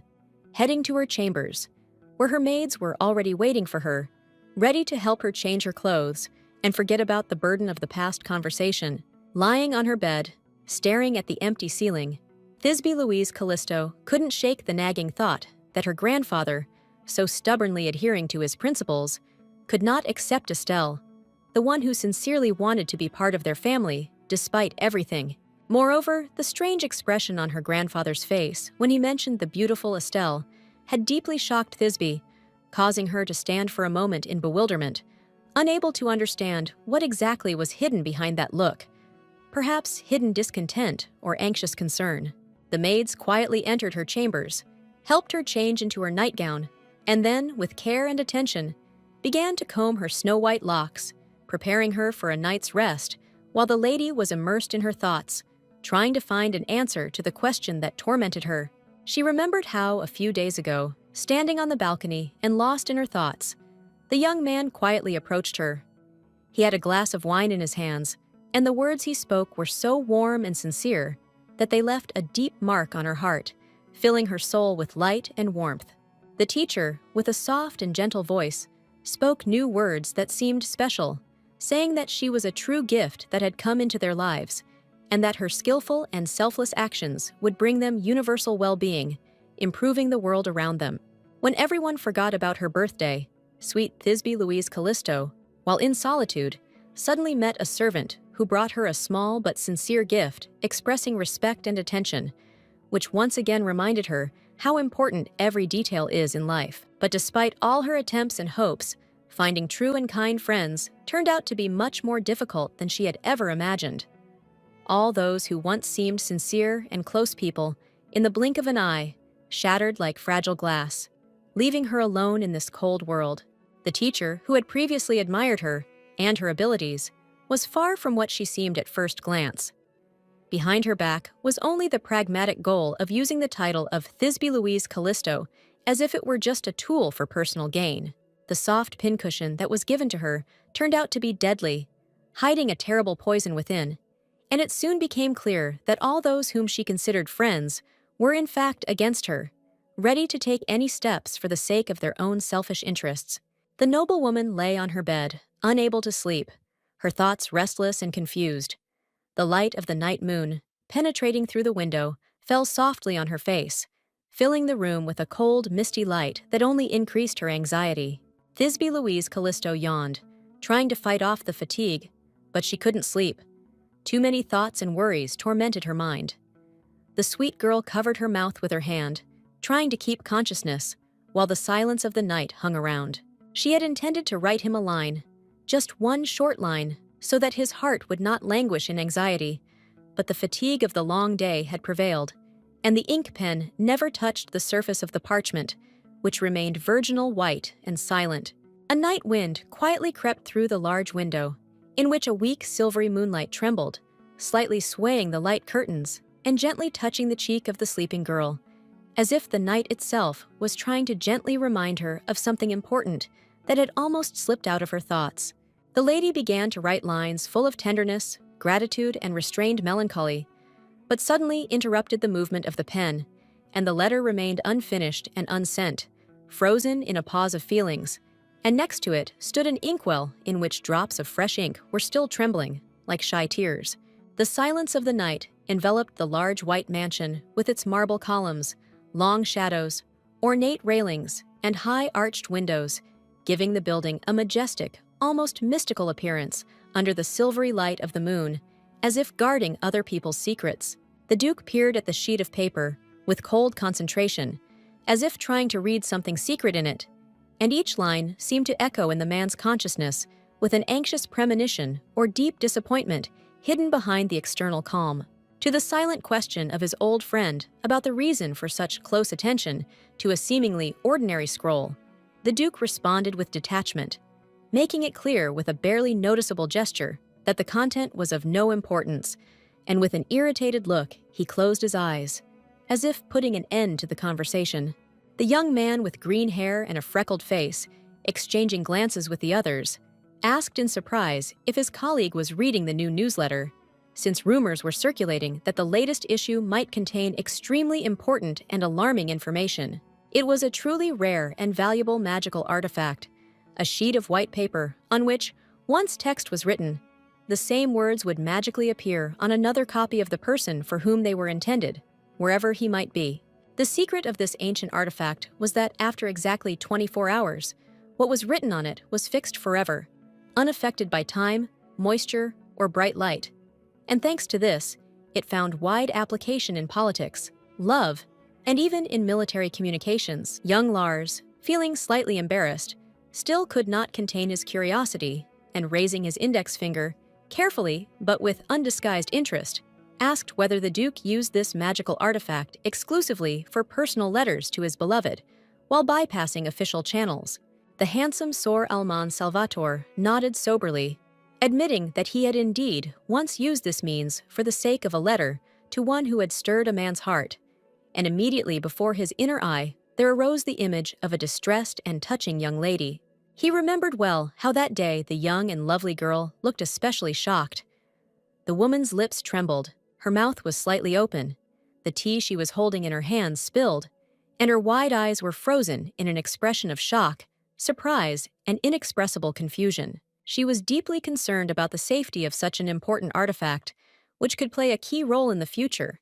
and with an expression of serious excitement in her voice, she sternly ordered her companion to immediately return it back to where it was found. The young Sor Alman Salvator himself, observing her anxiety, could not help but smile slightly,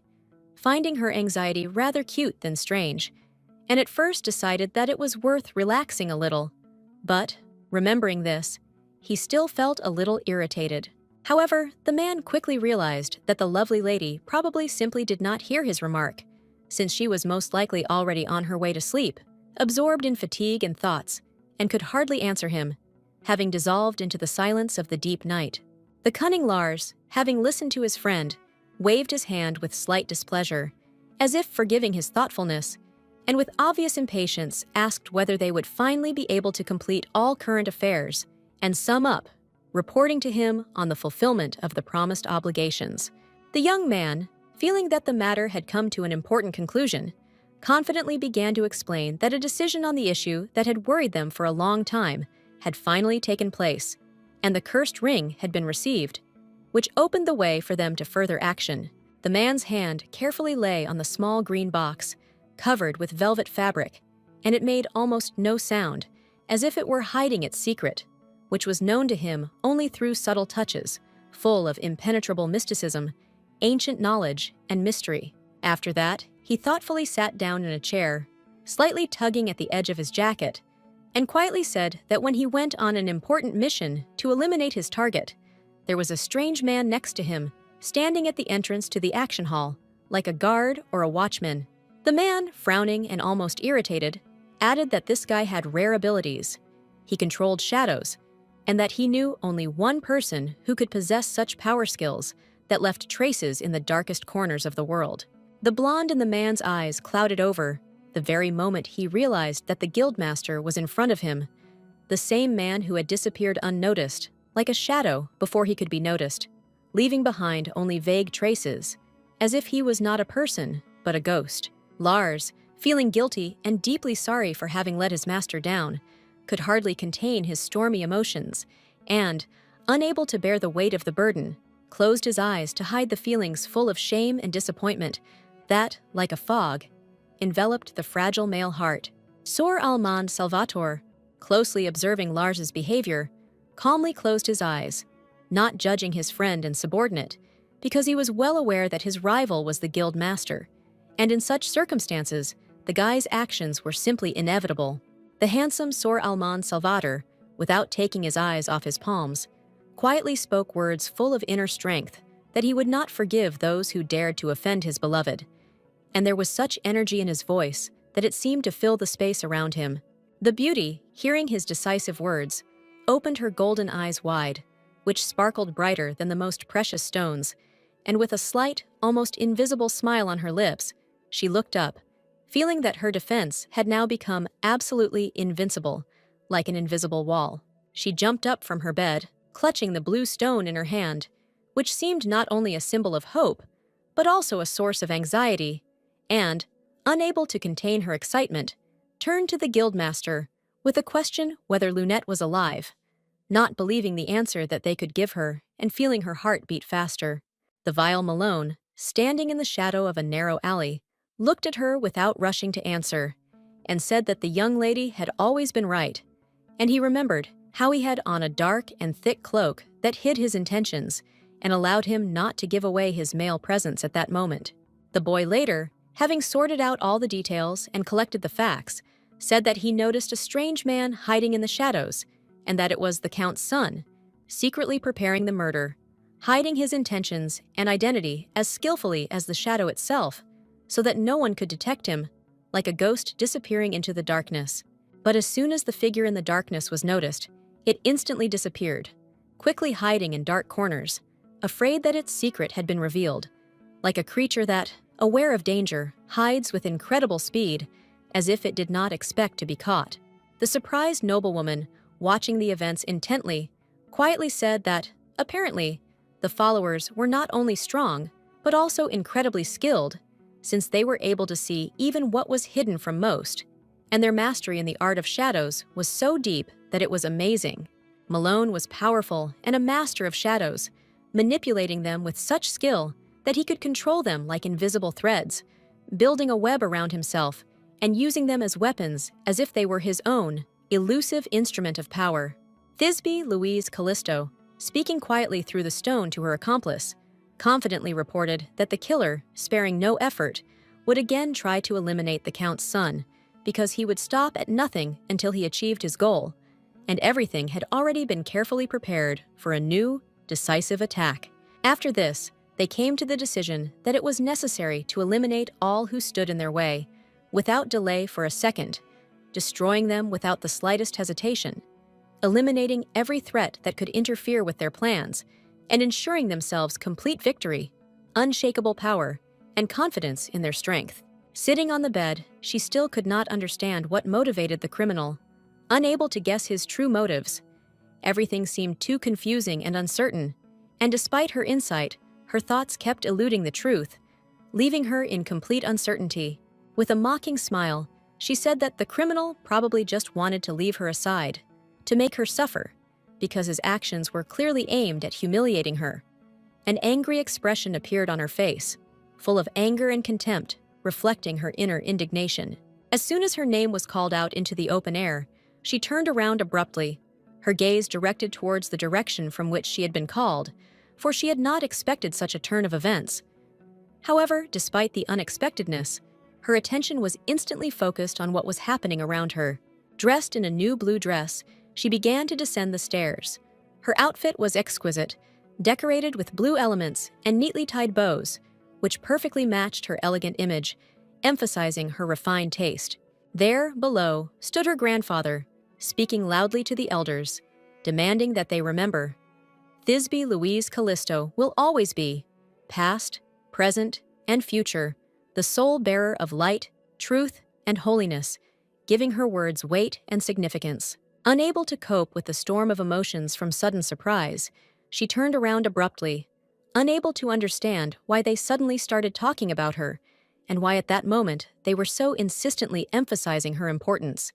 because her role seemed far from obvious to those around her. The advisor, raising his voice to the limit, addressed the head of the clan with persistence and confidence, insistently suggesting that he listen again to all their opinions and seriously think about the events that were taking place, since the situation was becoming more and more complex and tense. The elder, not giving in his determination and authority, firmly supported the opinion that Thisbe Louise Callisto brought no benefit or advantage to their family,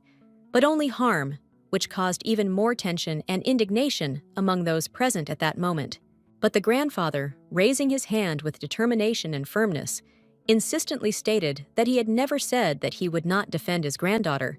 because for him it had always been a matter of honor, and he was not going to retreat from his principles at such a decisive and important moment. The man in glasses, with a slight grin, clearly deliberately playing on emotions, clarified that by the protection he was talking about, he meant exactly the kind of support that she could receive in this circle, and how this support would become key to her future well-being and safety. He then added that in order to effectively and with true dignity defend this lady, it would be much wiser to introduce her as his legitimate daughter, which would greatly enhance the status of her position in the eyes of all present and give additional weight to everything said. Thisbe Louise Callisto, standing nearby by the wall, stood up quietly, trying not to attract attention, and began to listen carefully to the conversation, not interfering in what was happening, but watching with obvious interest as her grandfather and the elder discussed such an important issue for her. The head of the family grabbed his head, in great pain, saying that Thisbe Louise Callisto had always been a true saint and wore this title with pride, because only a few months had passed since it was discovered that the lady was only a fake. As a child, her grandfather never praised his granddaughter, and she could not understand why he suddenly decided to defend her and take her side, as if her role and importance had changed in his eyes. And this came as a complete surprise to her, because her relationship with him had always been complicated and ambiguous. Frustrated and no longer wanting to listen to these conversations, Thisbe Louise Callisto turned away, having already decided to run away from home, because nothing and no one could change her mind that she should be free, away from these difficult decisions and pressures. Suddenly, her gaze accidentally fell on the window, and she noticed a huge carriage, which, as if nothing had happened, stopped nearby, which shocked her and made her tender heart beat faster from incomprehension of what was happening, feeling something strange and disturbing. It was on this day, when everything seemed normal and measured, that the Count himself was supposed to come to visit them in order to finally discuss the most important matters with the head of the clan and the rest of the family members, bringing with him the necessary documents and important news that could significantly change the course of their affairs. And along with him on this special day came Estelle, who, sitting in transport, was visiting the old mansion of her family for the first time, feeling a slight excitement and inner tension from the upcoming meeting with such significant and influential people whose words could influence her fate. At that moment, Thisbe Louise Callisto realized that the events she expected and reality were very different, because Estelle should have been in contact with her grandfather for a long time, and her appearance in this house was a complete and unexpected surprise for her. After much thought, Thisbe, determined not to miss the opportunity, like a true beauty, carefully went down to the carriage, where, gathering her courage, she knocked on the door,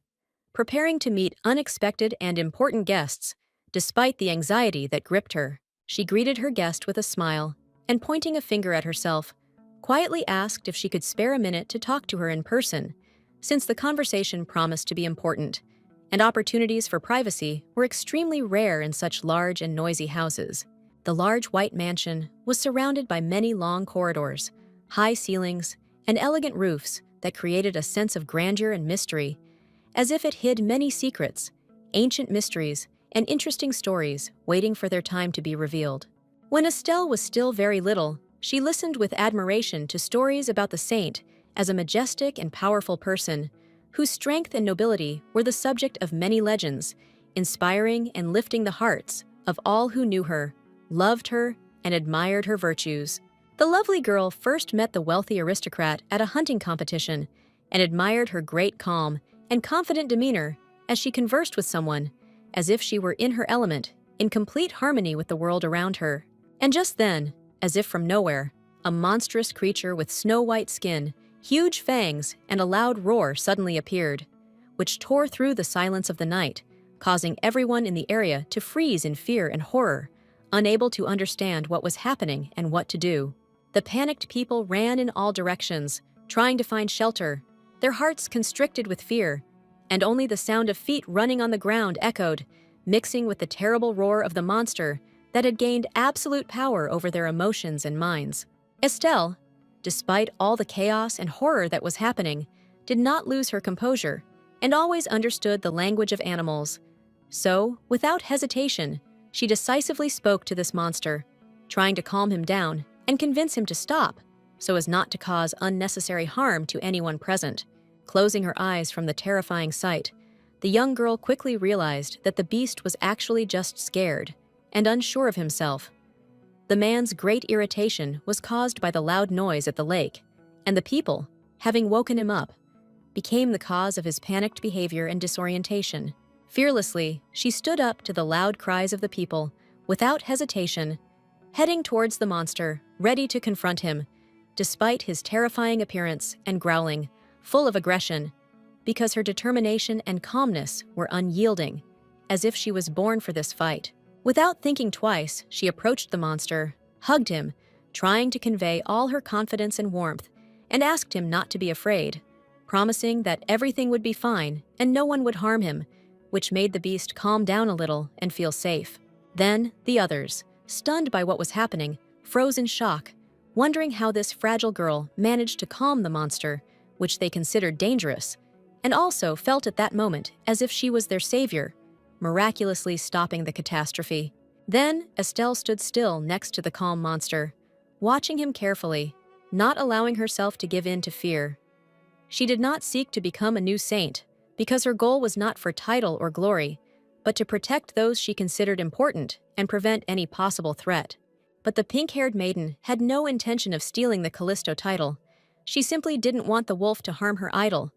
that same beautiful lady with white hair who stood nearby in an elegant red dress, like the embodiment of beauty and grace. Anxiety settled in her soul, and, realizing that she had accidentally created a problem, Estelle slowly lowered her head, not wanting to attract attention and ignite a new conflict that she could have avoided. Then Thisbe Louise Callisto approached her, and her gaze, filled with golden glitter, was both mysterious and beautiful, as if nature itself had put an unearthly power into that gaze, which made those around her move with admiration. Contrary to Estelle's expectations, who was preparing to hear cold reproaches or haughty silence, the refined lady with rare nobility and subtle soulfulness unexpectedly expressed sincere admiration for her inner fortitude and strength of spirit, which touched her to the depths of her soul. The saint, with a soft, almost maternal smile on her lips, said several warm, sincere, and encouraging words of gratitude to the women for their courage, because it was thanks to her actions that they had the opportunity to be saved and see a new dawn. When the young beauty again met the one whom, in her heart, she called the ideal of nobility, whose exquisite figure captivated her gaze and seemed to be illuminated by an inner light, she felt a burning desire to stay close longer, enjoying every second of her presence. The lovely Thisbe Louise Callisto, with her characteristic grace, invited another noble lady to the Callisto family mansion, where the high walls remembered the grandeur of her ancestors, and the atmosphere was permeated with an ancient refinement that evoked involuntary awe. Embarrassed but genuinely happy, Estelle made a deep curtsy, greeting the lady with dazzling white hair, while trying to hide her excitement, because she was still worried that her uncle was late and his behavior could create unwanted problems. The lady with the luxurious hair, the color of a blossoming rose, shuddered, thinking for a moment that such an influential person as Thisbe Louise Callisto had condescended to meet her in person precisely because her uncle had somehow caused an awkward situation or embarrassment. Sensing her companion's great anxiety, the noblewoman grabbed her hands with unexpected warmth and determination, promising to tell her everything along the way, and thus tried to dispel the woman's doubts, giving her a feeling of support and peace before the upcoming conversation. The lady carefully took the saint's hands in hers. Her gesture was full of care and inner peace. At that moment, with her whole appearance, she tried to convey confidence and make it clear that there was nothing to worry about,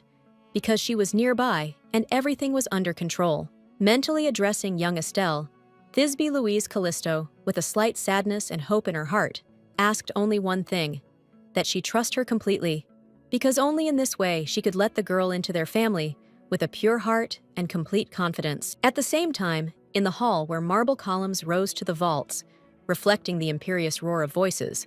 the head of the Callisto clan firmly and unambiguously made it clear to the elders that no one would dare to question the authority of his granddaughter or accuse her of other people's sins. The advisor standing next to the elderly lord cringed inwardly and froze for a moment in confusion when he heard him say with stern determination that now, more than ever, Thisbe Louise Callisto needed the strong shoulder of the family and complete trust in its will. The old man slowly covered his face with his hand, as if trying to hide his regret,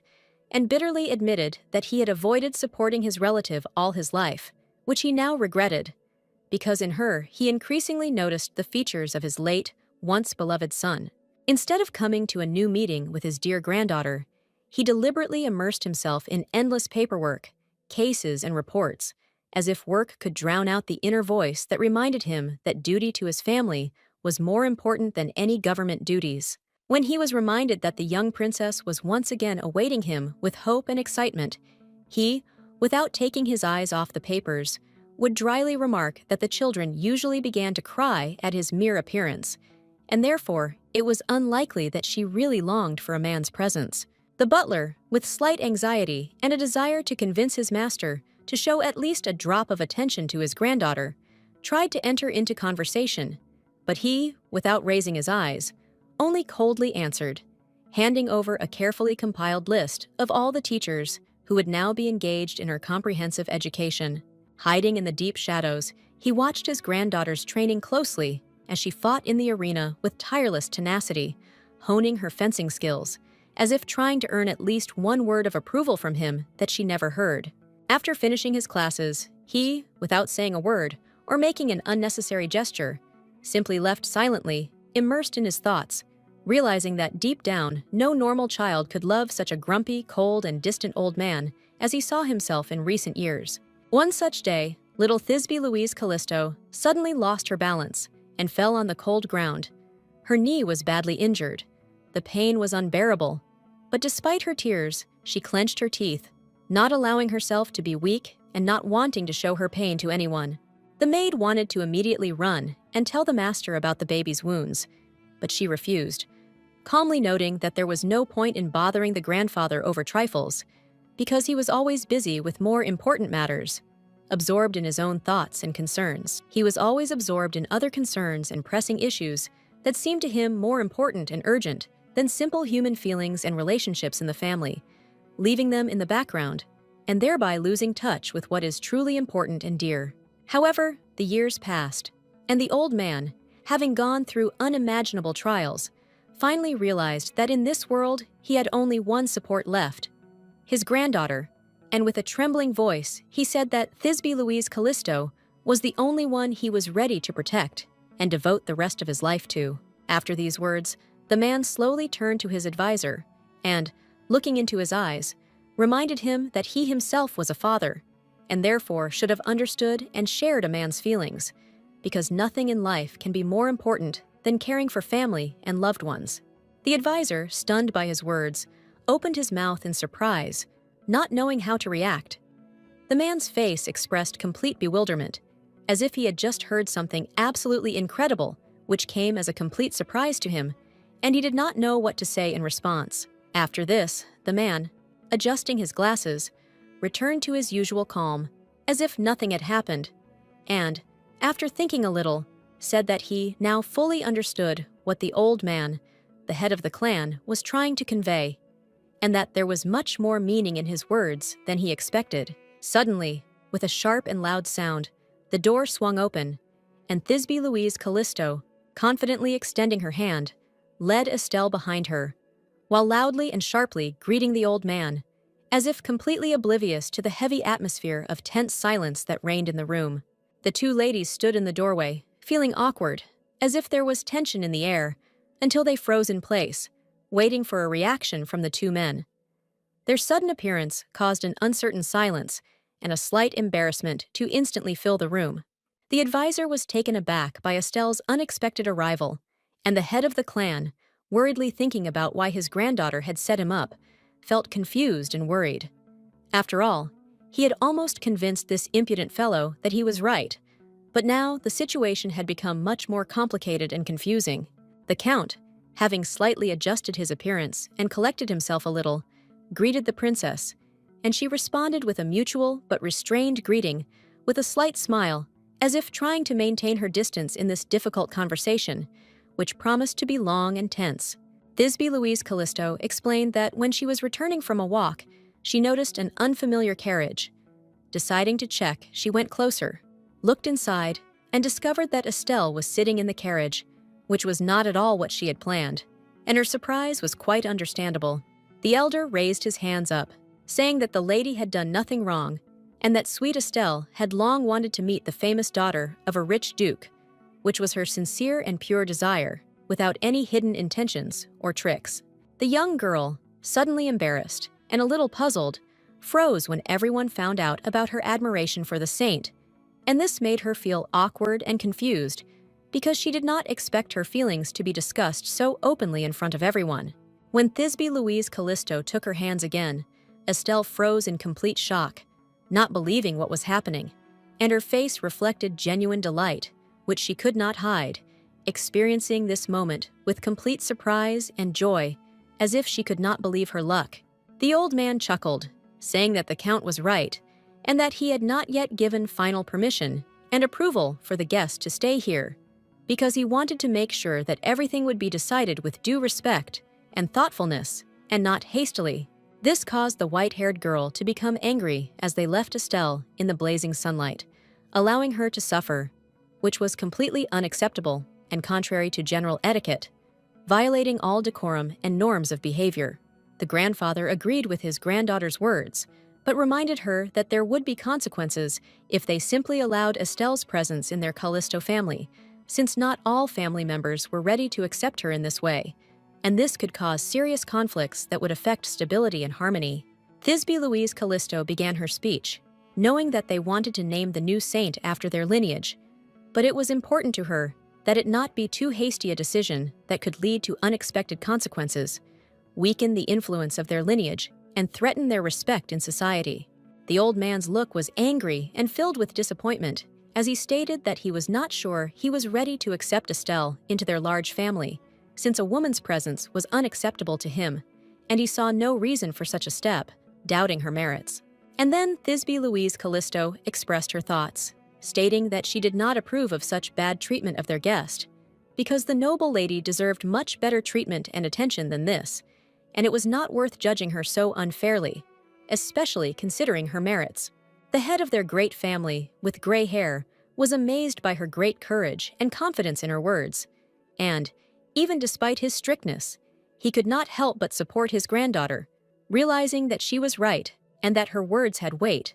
while he still doubted the correctness of the decision. And then the beauty firmly declared that young Estelle should be accepted into their family because she truly deserved a place among them,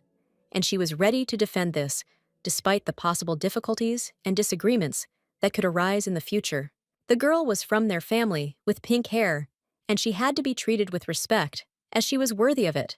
despite her youth and sometimes bold statements, which always inspired respect from those who knew her, and her origin added weight to her words. A heated argument broke out between the grandfather and his granddaughter. He stood opposite her, pointing out that she did not realize the full seriousness of her words, that her confidence in her rightness was unfounded, and her speech was too naive, as if she had rushed into the argument without understanding the full depth of the situation. With a slight smile, looking down, Thisbe Louise Callisto confidently said that she knew exactly what she was talking about, and all her words were carefully thought out, because she realized the importance of her decision and the responsibility that it entailed, and her determination was sincere and unwavering. The head of the clan, holding his breath, asked whether the girl was really ready to accept all the consequences of the words, if she knew what was being discussed and was aware of what consequences could follow from the actions, because if she was confident in the decision, it could affect not only her fate, but also the whole family and their future. Estelle and the smart elder stood in shock, not believing their ears when they heard this important conversation, not knowing how to react to such harsh and unpredictable words that were addressed to them, leaving them completely confused and doubting what to do next. Placing her hand on her chest, the beautiful Thisbe Louise Callisto stated with dignity that her grandfather had made the best decision. But deep down, she smiled, secretly wishing that she would actually be expelled from the family, which was her hidden and barely suppressed desire. Under the lady's intense gaze, the man could not restrain himself. He grabbed his head, as if trying to comprehend what was said, and, sighing heavily, agreed to do as she wanted, realizing that this could be the only right step in the current situation, after which he looked forward, his hand raised in a gesture symbolizing a final decision, and, sighing heavily, said that he would accept Estelle into their family, despite all the difficulties and doubts that still remained in his heart.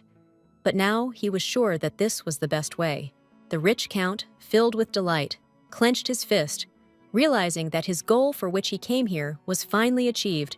and the man's presence in this place made sense as he saw his dream turning into reality right before him. But the old man, restraining his impulse, pointed his finger and said that he would only give the name Callisto and nothing more, and his words were full of determination and inflexibility, as if he were putting a final point in this conversation, depriving the count of any hope for more. Those present immediately felt the growing tension, and many were upset, but there was only one among them who did not share the general mood. It was Estelle herself, who stood in complete bewilderment, not understanding how to properly react to what had happened. This surname with the prefix du always belonged to those who served the aristocratic family, but were not part of the elite itself, which was a real revelation for Estelle, since she did not expect that her own position would be so severely limited, even despite such an important event. Standing next to his granddaughter, the man explained that he could not give Estelle more because that was the limit of what his family could offer, and he could not compromise his principles for her. Thisbe Louise Callisto took a deep breath, feeling the air fill her lungs, and opening her eyes, she felt the tension leave, leaving room for new decisions and unconscious hopes, because this moment was decisive, which could change her destiny. The girl herself, with bright pink eyes, a little upset and slightly puzzled, quickly realized that by joining the aristocratic Callisto family, she would take the place of her idol, become his replacement, which would inevitably change her life,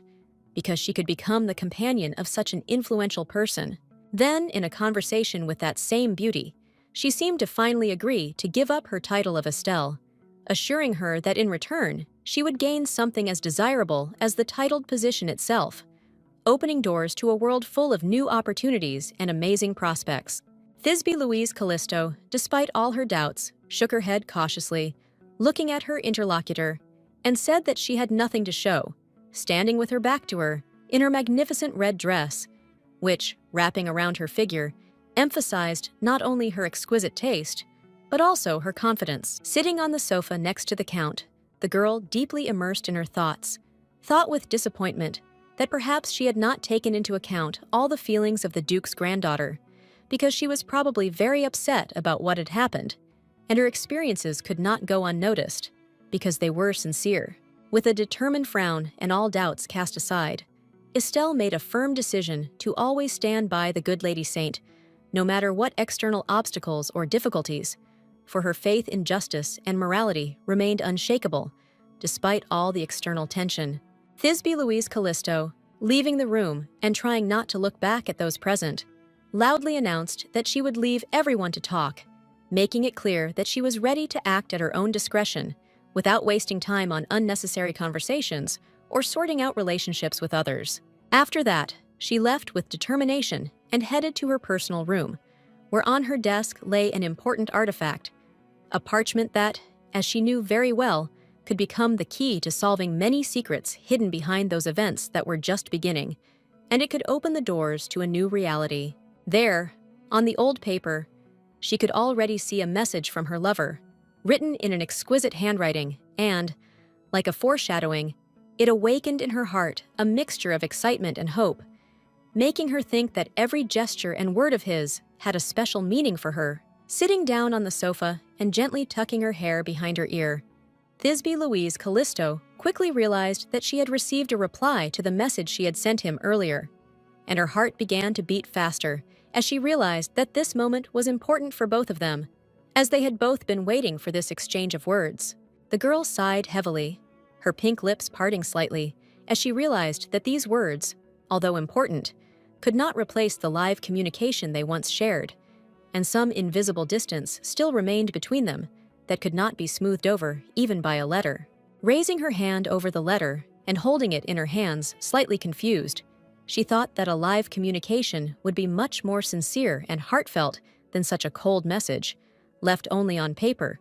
which did not have the warmth that emanated from his loud voice. Slowly, she began to read the letter in which the Duke wrote her good morning and expressed concern that she had not answered the previous evening when she arrived home, and his words were full of tenderness and concern, as if he was truly concerned for her great well-being. Sor Almond Salvator, placing his hand on his chest, said that he was very grateful to her for sending him that short letter that meant so much to him, because in that message there was hidden not only gratitude, but also her attention, which was so important to him. The young lady, holding the paper in her hands with a wide smile on her face, realized that the man, apparently, was impatiently waiting for her answer, and she felt so pleased, as if his words had really touched her soul, filling it with tenderness and a slight trepidation. With warmth, her eyes closed, and a dreamy smile on her pretty face, the noblewoman spoke of what a wonderful, kind, and warm-hearted person her beloved was, as if his sincerity and care enveloped her in a warmth that she wanted to keep forever. The letter from the guy turned out to be surprisingly long and warm. He wrote about everything that came to his mind, shared his thoughts about the birds he fed on the windowsill, and every word reflected his gentleness, attention to detail, and touching ability to talk about simple things. The upset lady thought that she herself had not written him that much, because at that moment she was in a great hurry to send the letter, not wanting to keep him waiting, and now she felt a little ashamed of the brevity of her answer, especially when she saw how much feeling he had put into his letter. He asked her with genuine interest about the dress code for the upcoming gala event, which was to be attended by noble and respected nobles, inquiring about what was usually accepted to be worn at such luxurious receptions, so as not to violate the subtle rules of social etiquette. The aristocrat suddenly shuddered, realizing with a slight inner excitement that the celebration would take place very soon, and her heart began to beat faster from surprise, because she did not expect that time had flown by so quickly, and preparation for such a significant event required much more attention. The pen was slowly lowered into the inkwell with a light crunch and a soft sound, leaving barely noticeable splashes on the surface, and this gesture seemed to symbolize the beginning of something important, requiring precision, concentration, and spiritual investment, like any letter addressed to a person dear to the heart. Hastily, and with a slight tremor in her fingers, not allowing herself the slightest hesitation, Thisbe Louise Callisto began to write him a reply, explaining with particular attention that he must certainly come to the celebration accompanied by a companion, since this was required by established noble etiquette. Not even a moment had passed before the aristocrat, touching the large letter with slight trepidation, received the long-awaited answer, and letters began to rapidly appear right on the paper, as if someone invisible was carefully writing them out with grace and gentle haste. The young man, as if sensing her impatience, also received his own quick answer, and in it she asked whether he had a tailcoat for an official appearance, since the upcoming event required a strict appearance and compliance with all the norms of high society. He did indeed have a magnificent silver brooch, adorned with blue gems, made in the shape of a thin sword, to which was attached a delicate chain that hung gracefully when he pinned it to the lapel of his jacket, giving the image a special elegance. The guy thought for a moment, realizing that he probably shouldn't have mentioned pigeons in his letter, because there were much more important and interesting topics for another discussion that could make a better impression on his beloved and bring them even closer together. Having received a sweet and sincere answer from her lover, the young beauty laughed quietly, covering her smile with her fist, as if she wanted to hide from herself the warm feeling that was spreading across her chest, leaving behind a tender trace of inner joy. The lady hastened to write to the young man with lively zeal that the beautiful Estelle had now officially entered their respected family, and that from now on the girl would be under their patronage, receiving protection and recognition, which was an important step in strengthening the new family ties. When asked if there was any hostility or tension between her and Estelle, Thisbe Louise Callisto paused for a moment, raising her pen to her face as if searching for the right words to express her feelings sincerely, but without harshness, preserving the dignity of both. They were both remarkably similar to each other and closely connected not only by fate, but also by origin, because both bore the exalted title of saint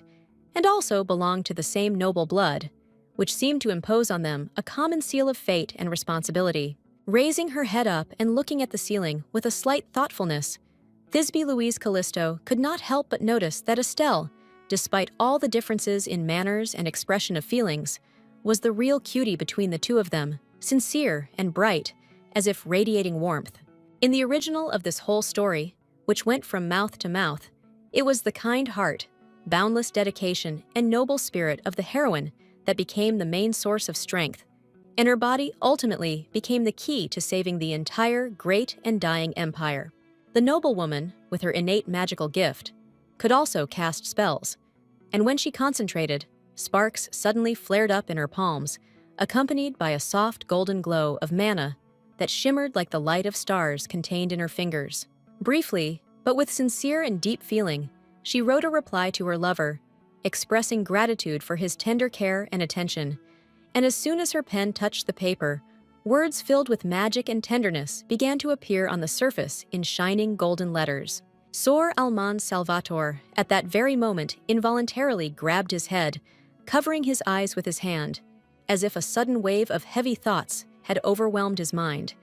And with a deep sigh, he said that she was undoubtedly kind, although anxiety flashed in her cold, almost glassy gaze. He gently, but very seriously, and with pain in his voice, reminded his beloved that in this world there are often people who are only capable of pretending to be kind, skillfully putting on attractive masks, and hiding behind them their true, not always bright intentions. The girl, gracefully running her pen over the surface of the parchment, wrote with light grace and calmness that she understood everything perfectly, knew how cruel the world could be, but still asked not to worry about it, emphasizing with her soft hand her confidence and inner fortitude. In response to her touching words about how he could trust her completely, the man smiled reservedly, and there was so much warmth and acceptance in that smile that it seemed like the whole world became quieter for a moment. And then, with a slight nod, he expressed his sincere agreement. Almost without thinking and acting with his usual determination, the cunning Sor Alman Salvator turned over his shoulder and addressed his subordinate, who had been sitting silently behind him on the soft sofa all this time, and this man turned out to be the loyal and always collected Lars. The young man listened calmly to the news that the number of their targets to eliminate had increased significantly, and his golden eyes instantly reflected the understanding that there was much more work ahead than they had expected. Moreover, if 2 more important people were to die in the near future, the consequences could be catastrophic. The Imperial Palace, according to preliminary data, could take advantage of this to declare a state of emergency or even gain absolute power. Sor Alman Salvator, without succumbing to any alarm or shadow of excitement, calmly reassured his loyal subordinate, saying that their task was not to kill anyone at all, but that the mission, in fact, consisted of something completely different, a much more subtle and strategically important action. On a dark sheet of paper, part of the classified documents, lay a detailed dossier dedicated to the sweet Estelle, including all possible information about her, from biography to characteristics, habits, magical abilities, and connections. Sor Alman Salvator, reading that this lady was connected to a dangerous guild, couldn't help but smile, hiding his feelings, but a glimmer of worry still showed in his eyes, because he was truly worried about his beloved, realizing that her safety could be at risk. The zodiac, as a sign of warning, will be for the beautiful Estelle, for this lovely lady with pink hair, not just a sign of fate, but also a harbinger of the fact that she will have to go through different trials that can change her life forever. Sor Alman Salvator, raising his cold gaze in which his blue eyes sparkled, quietly said that Estelle would become a murderer in the eyes of society, and her life could become the price she would have to pay for her mistakes, and that one day she would find herself before a court where she would be forced to answer for her actions. The guildmaster was a man with an extraordinary ability to see shadows, which allowed him not only to predict and manipulate events hidden from the eyes of ordinary people, but also to control their destinies, plunging them into deep intrigues and dark secrets. The very name of this organization came from the 12 constellations, each of which represented a key force and symbol in the heavens, forming a great pattern that could predict both heavenly and earthly events, as well as direct the destinies of its members. The guild leader, named Aquarius, was the one who bestowed special titles upon the strongest and most loyal members of the guild, reflecting their unique abilities and merits, with each title not only symbolizing their place in the hierarchy, but also serving as an important magical amulet. For example, the lovely hooded lady was given the title of Cassiopeia, symbolizing her sophistication, power, and the depth of her secrets, and the snow-white star became her title, personifying her radiance and rarity among other members of the organization, like a diamond hidden in the shadows. Each member of the guild held a title based on one of the 12 signs of the zodiac, and each sign granted its owner unique power and influence, allowing him to unlock hidden potential and achieve goals that would be unattainable for ordinary people. However, the serious problem was that one of these signs was assigned to Estelle herself, who, despite her outward gentleness and kindness, was associated with this sign, which gave rise to numerous doubts and questions about her true intentions and hidden power. Sor Almond Salvator, reading a letter from his beloved, pondered her words, in which she assured him that a family connection with an Aquarius was not dangerous. However, he himself could not so easily believe it, feeling the hidden threat that she represented, despite her kind appearance. In her insatiable desire for power, she stopped at nothing, taking everything she could from the Duke's beloved, and now she has decided to get the Callisto family, confident that her wish must be fulfilled at any cost, despite all possible consequences. The cruel man's eyes were filled with a cold, unyielding hatred, and his cunning male face was distorted with cruel anger,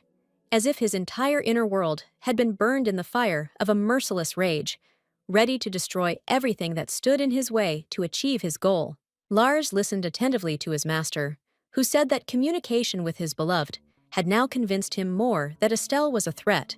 that she had become a dangerous element that needed to be destroyed before she became too strong. Raising his head and looking down, Sor Almond Salvator loudly ordered Lars to go to the butler and instruct him to prepare the best boutonniere for him, since every step, every action must be thought out to the smallest detail, so as not to allow the slightest mistake. 2 days later, when the icy surface of the lake began to melt,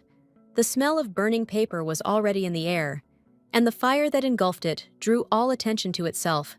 filling the world around with an alarming glow and mysterious warmth that beckoned and frightened at the same time. The nobleman sat in a deep chair, his gaze fixed on the brightly blazing tongues of flame, and his thoughts hovered in his head, as if trying to unravel a future that he could not control, absorbed by an invisible weight that increased with each passing moment. Suddenly, one interesting thought caught his attention. Would his beloved be with him? Would she leave him?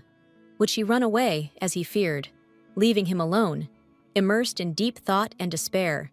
carrying within herself all the questions that had no answers? Thisbe Louise Callisto, standing tense, suddenly cried out loudly, calling her fiancé. Her eyes were closed from increased excitement, and her mouth was slightly open, as if she was trying to find the strength to answer the questions that tormented her soul and choked her in this agonizing moment of waiting. Her friend, who was standing next to her, covered his mouth with a grin and said that the one they had been waiting for so long was late, which seriously angered the lady, who looked at him with fury, desperately trying to hide her confusion and embarrassment, internally burning with anger. The girl in the blue dress, unable to contain her emotions, ran forward at a rapid pace, and he could barely keep up with her, shouting that today he did not intend to follow his goal, and that, despite everything, her behavior had long since crossed all boundaries of patience and endurance. However, the guy's face suddenly became serious as he uttered a few words filled with aristocratic coldness, hinting that whoever decided to continue this game would be better off keeping an eye on his cousin than on what was happening around him. He became serious and cold, his voice sharp, as he asked the noblewoman how she could have known that his close relative was in such danger, as if he felt that his deepest secret was in danger of being immediately exposed. A shocked Thisbe Louise Callisto froze in her tracks when she realized that she had accidentally exposed herself by learning the guy's secret that Estelle was his sister. And now she found herself in an incredibly difficult situation where every word she said could immediately cause serious consequences. To his next question about whether any of the Zodiac had spilled the beans, the girl, feeling acute pressure and growing anxiety, firmly refused, falling silent and looking down at the ground, although her eyes betrayed deep inner anxiety and fear of possible consequences. Then, clapping her hands, she said seriously that all these answers were told to her by the stars in the sky, as if they had become her only source of truth, and her confidence in these words was so strong that it sounded like unshakable determination. With a smile and a deep sigh, the great guild master thought about how his lovely companion had always been a master of lies, capable of surrounding everything around her with a web of deception so that even he sometimes began to doubt his own convictions, losing the firmness of his conclusions. The man, smiling and realizing what was happening, finally said that, judging by the reaction of his interlocutor, there had been a leak of information, and now it was becoming increasingly clear to him that there was no traitor in his team, which only confirmed his own suspicions and conclusions. Young Thisbe Louise Callisto said goodbye to the guy, saying that she would contact him later, and adding that she would take care of everything, preparing to take another decisive step in her cunning game, continuing the path that led her to the inevitable goal, leaving questions for the future. And so, after just a few moments, the guy disappeared into the shadows, as if dissolving into thin air, distorting it with magic, and the lady was left alone, absorbed in deathly silence, with the thought that she had just found herself part of a mysterious game, where her every move could lead to unexpected consequences. Putting her hand to her face, the girl realized that she had unwittingly given away too much information, sharing her thoughts and feelings with the other characters as if she didn't want to, forgetting important details of her life that now seemed so distant and almost non-existent. Slowly but surely, she began to forget her past life, as if she had become deprived of all memories, without looking back, and now saw only the plot of the book she found herself in, experiencing the story of the mysterious monster flower, not knowing how it could end, where the main character, Estelle, having overcome all difficulties and dangers, finally found her love. A feeling of long-awaited relief filled her heart. She, who had survived many trials, could now allow herself to truly feel the happiness that had long seemed unattainable. She walked quickly down the corridor where her lover stood, the disturbing thought hovering in her mind that her memory was erasing all memories of her past life, as if it had been done on purpose, so that she could forget everything that had brought her here and start over. The Duke greeted her with a warm and sincere smile, his face filled with the light of joy when he saw that she had finally come to him. Gratitude sparkled in his eyes, as if she had returned home, and her presence became for him the most precious gift, which he was ready to cherish, no matter what. Gently taking his cheeks in her hands, she leaned towards him, full of remorse and guilt. With a sincere request for forgiveness, she uttered words of apology for all those times when she had offended him, despite all the difficulties and circumstances that interfered with their happiness. Even if she asked him to stay in one place, despite the cold and snowstorm, he, not feeling any cold or pain, would patiently wait for her, blue from the cold, because for him there were no barriers when it came to her love and being near her, despite all the difficulties. When asked why he did not wait for her in a luxurious carriage, the handsome Sor Alman Salvator replied that he could no longer bear the separation and that he greatly desired to see her. So he came here, overcoming all obstacles and taking her hands, as if he wanted to be with her at every moment. They both decided that no matter what, he would never abandon his beloved. He took her hand firmly and led her forward into another room, into a hall where everything was left behind, and their steps were full of determination, affection, and mutual devotion, despite past trials. A woman's hand in a light glove firmly grabbed his strong shoulder, as if seeking support in this moment when their paths crossed again, and every movement of hers was filled with trust and hope that everything in their life would now only get better. The noblewoman walked, holding the guy's hand, and with sadness in her heart, she thought that if their engagement was broken off, then their relationship would quickly end, taking with it all the warmth and joy that she felt next to him, leaving her alone and without hope. Sor Alman Salvator noticed that his companion was upset about something, and he could not resist asking her immediately what was wrong, trying to understand what was troubling her soul, because his concern for her was sincere and without hesitation, as if he was ready to help her. Thisbe Louise Callisto managed to surprise him by suddenly smiling and complimenting him, noting that he looked really good today, as if her words were a sincere reflection of her attempt to hide her own feelings, albeit with a little fun and a touch of playfulness. Thisbe Louise Callisto felt her heart pounding in her chest, as every glance from everyone around her seemed too intense and appraising. And in that moment, she hoped that her bracelet would be the symbol that would catch Malone's attention and make him take a step forward. The crowd around her moved, but she remained in her corner, absorbed in thoughts of what might happen when Malone finally noticed her,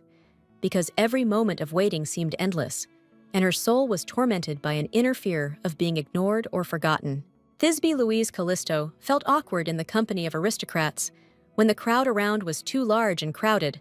and her every movement, every glance seemed too bright in this environment where cold impartiality reigned. And now, the moment had come when everyone had gathered,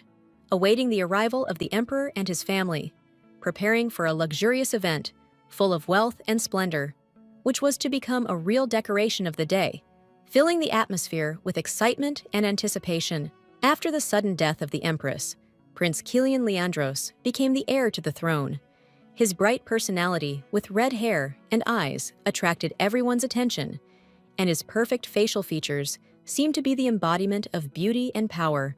leaving an unforgettable impression on everyone. The noblewoman looked gloomily at the handsome and tall guy, unable to hide her displeasure,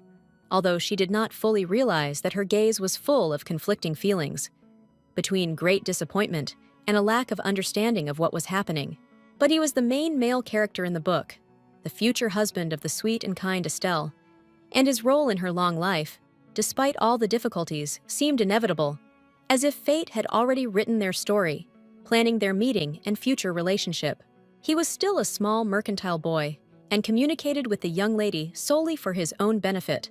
bragging about it to his friends, not realizing that his cold calculation and selfishness left a bitterness in her soul that she would remember for a long time. He was still a small mercantile boy, and he communicated with the young lady solely because he saw benefit in it for himself, which he proudly told his friends, not realizing that his prudence and coldness left a not very pleasant mark on her heart. With a wide smile on his face, as if justifying his ambitions, he proudly promised that when she grew up, she would belong to him, as if by some kind of right, not suspecting that his words, spoken so confidently, would remain in her memory for the rest of her life, turning into a kind of prophecy. The prince was her childhood friend, and their meetings at official events were endless because they often found themselves in the same circle, spending time together, talking and enjoying each other's company, forgetting about the world around them. But she already felt that this relationship could not remain the same as before. They laughed and communicated well, making different plans for the future, imagining a life full of children and joy. And, despite all the difficulties, they believed that only the brightest and happiest moments of life, full of warmth and great love, awaited them ahead. Then, feeling like a naive fool, she began to think that when young Kilian learned that she was not such a saint, he would quickly turn away from her, not forgiving her feminine mistakes and disappointed in her true nature, leaving her alone and with her regrets. As the young girl was looking for her old friend, she suddenly heard his voice coming from the room, and as she came closer, she could distinguish among the other sounds his childish laughter, which awakened in her heart a warm feeling, full of hope and love, giving her strength. With a smile on her lips, she headed there, preparing to meet the boy and greet him, but suddenly froze, as if in time, when she heard loud words that made her heart clench from misunderstanding and anxiety, not allowing her to take a single step. Realizing that the conversation was about her, The girl froze at the door, listening with excitement to someone else's words, which seemed to cover her like a cold wave, awakening in her soul a storm of emotions filled with uncertainty, fear, and anxiety for her future, which was becoming more and more uncertain. With a wicked grin, the prince watched the proceedings closely, envious of her ability to manipulate the saint, confident that her actions could play a key role in his plans, opening up opportunities for him that would be extremely useful in achieving his goals. Everyone around admired Estelle, who walked next to the handsome heir to the throne of a great empire. Her grace and self-confidence captivated the gaze of everyone who was nearby, as if she was the embodiment of nobility and sophistication. Thisbe Louise Callisto stood to the side with her companion, silently observing the proceedings, her gaze calm but penetrating, while the nobles around her were immersed in small talk, discussing the latest events and affairs of the empire, leaving her in the shadows, as if not noticing. After the hunting competition, everyone was discussing the brave companion, the lady who tamed the monster. Her act became the center of many conversations, surprising and admiring people, but at the same time causing concern in the highest circles of nobility, where they considered her actions too risky and unpredictable. However, since the Callisto clan kept her existence a secret and imposed a strict ban on making new connections, people's curiosity only grew, and the mystery of her past became more and more attractive, like a riddle that everyone was trying to solve. The crown prince held the hand of the new saint and confidently led her through the hall, their steps echoing harmoniously on the marble floor, and their presence in this magnificent place seemed to be an integral part of this solemn event, emphasizing the importance of the moment. The lady's companion watched the couple closely, struck by their harmony, a truly ideal duet. The prince and his beautiful companion, their looks and manner of holding themselves together, created the impression of a flawless union, full of confidence and mutual understanding. After that, his gaze turned to his companion, standing next to him, and perhaps for her it was a heavy burden. She had once been a saint, and now, watching this perfect duet, her soul was tormented by doubts, and memories of the past weighed on her like a heavy weight. Young Thisbe Louise Callisto watched her sweet companion with surprise, noticing how her gaze became distant and her expression thoughtful, as if her thoughts had wandered far from reality, and she was searching for answers hidden somewhere deep within herself. The noblewoman, sighing a little, replied that she was fine, but soon, as if coming to her senses, she turned to the guy, asking him if he was comfortable in her company, trying to hide the anxiety that was growing in her heart, generated by the uncertainty of what was happening. Everyone around her was shocked, including the Duke standing nearby, who now also felt confused and tense, not understanding how to react to what was happening and what to do with the situation that was unfolding before him. However, the words she spoke deeply hurt the handsome Sor Alman Salvator. He could not understand how she could speak like that. His soul was filled with conflicting feelings, and it hurt him to realize that his beloved was capable of such thoughts. Estelle suddenly appeared, interrupting their conversation, and with her unexpected appearance breaking the silence, becoming the center of attention, involuntarily forcing everyone present to switch to her and forget about what had just happened between them. The girl was sincerely glad to meet the princess with white hair. Her eyes shone brightly with delight, and without thinking, she hurried to approach, with warmth and joy in every movement, forgetting that there was a prince nearby who also watched their meeting. Feeling awkward in this situation, the lady began to answer that the outfits of Estelle and her companion were indeed magnificent. But there was still one small moment that she could not help but notice, despite her efforts to restrain herself so as not to offend her interlocutors. As soon as the crown prince was next to the girl, the young man, without hesitating for a moment, answered with complete confidence that the lady was his companion and lover, thereby emphasizing his deep connection with her so that everyone present could understand it. He kissed the palm of the lovely Estelle with extraordinary tenderness, and this gesture immediately attracted the attention of those around him, causing a slight movement of curiosity among those present,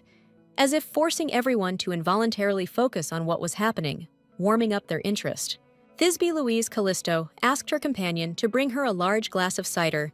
He nodded in response, politely said that he would fulfill a woman's request, and, without wasting time, headed to the table, leaving her among the others, who continued to wait patiently. The nobles in the great hall, meanwhile, were animatedly discussing their affairs, connected with political questions, disagreements, and upcoming transactions,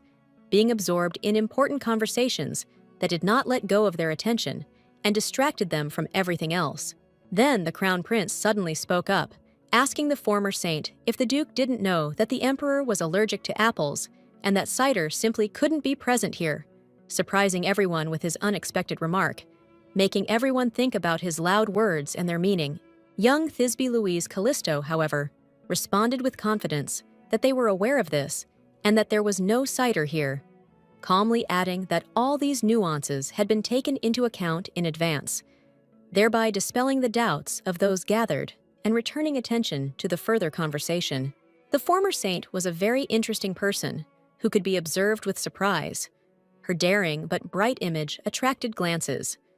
Clear, bold eyes and snow-white hair made up her image, filled with unsurpassed beauty and mystery. Estelle suddenly spoke up, asking if Thisbe Louise Callisto was in a relationship with anyone, her voice curious but also slightly wary, as if there was more to the topic than just interest, and she was expecting a frank answer, to which the lady responded with a cold refusal, claiming that she did not know the crown prince. Her words sounded restrained and decisive, as if the very idea of such an acquaintance was alien to her, and the question itself was superfluous and inappropriate, which made those gathered tense up a little. The former friends, now bitter enemies, began to talk about how they had known each other for several years, and Estelle, standing nearby, listened carefully to their conversation, trying to understand what exactly was hidden behind their words, noticing how their relationship had changed over time. The young man laughed loudly, suddenly declaring that a few years would be enough to build a palace, adding this mockingly, as if assessing their current situation, and his words made everyone around them look at what was happening from a new angle, interrupting the conversation for a moment. The saint folded her hands in front of her and said with admiration that it was the first time she had seen Thisbe Louise Callisto communicate so informally with someone. Her eyes filled with surprise,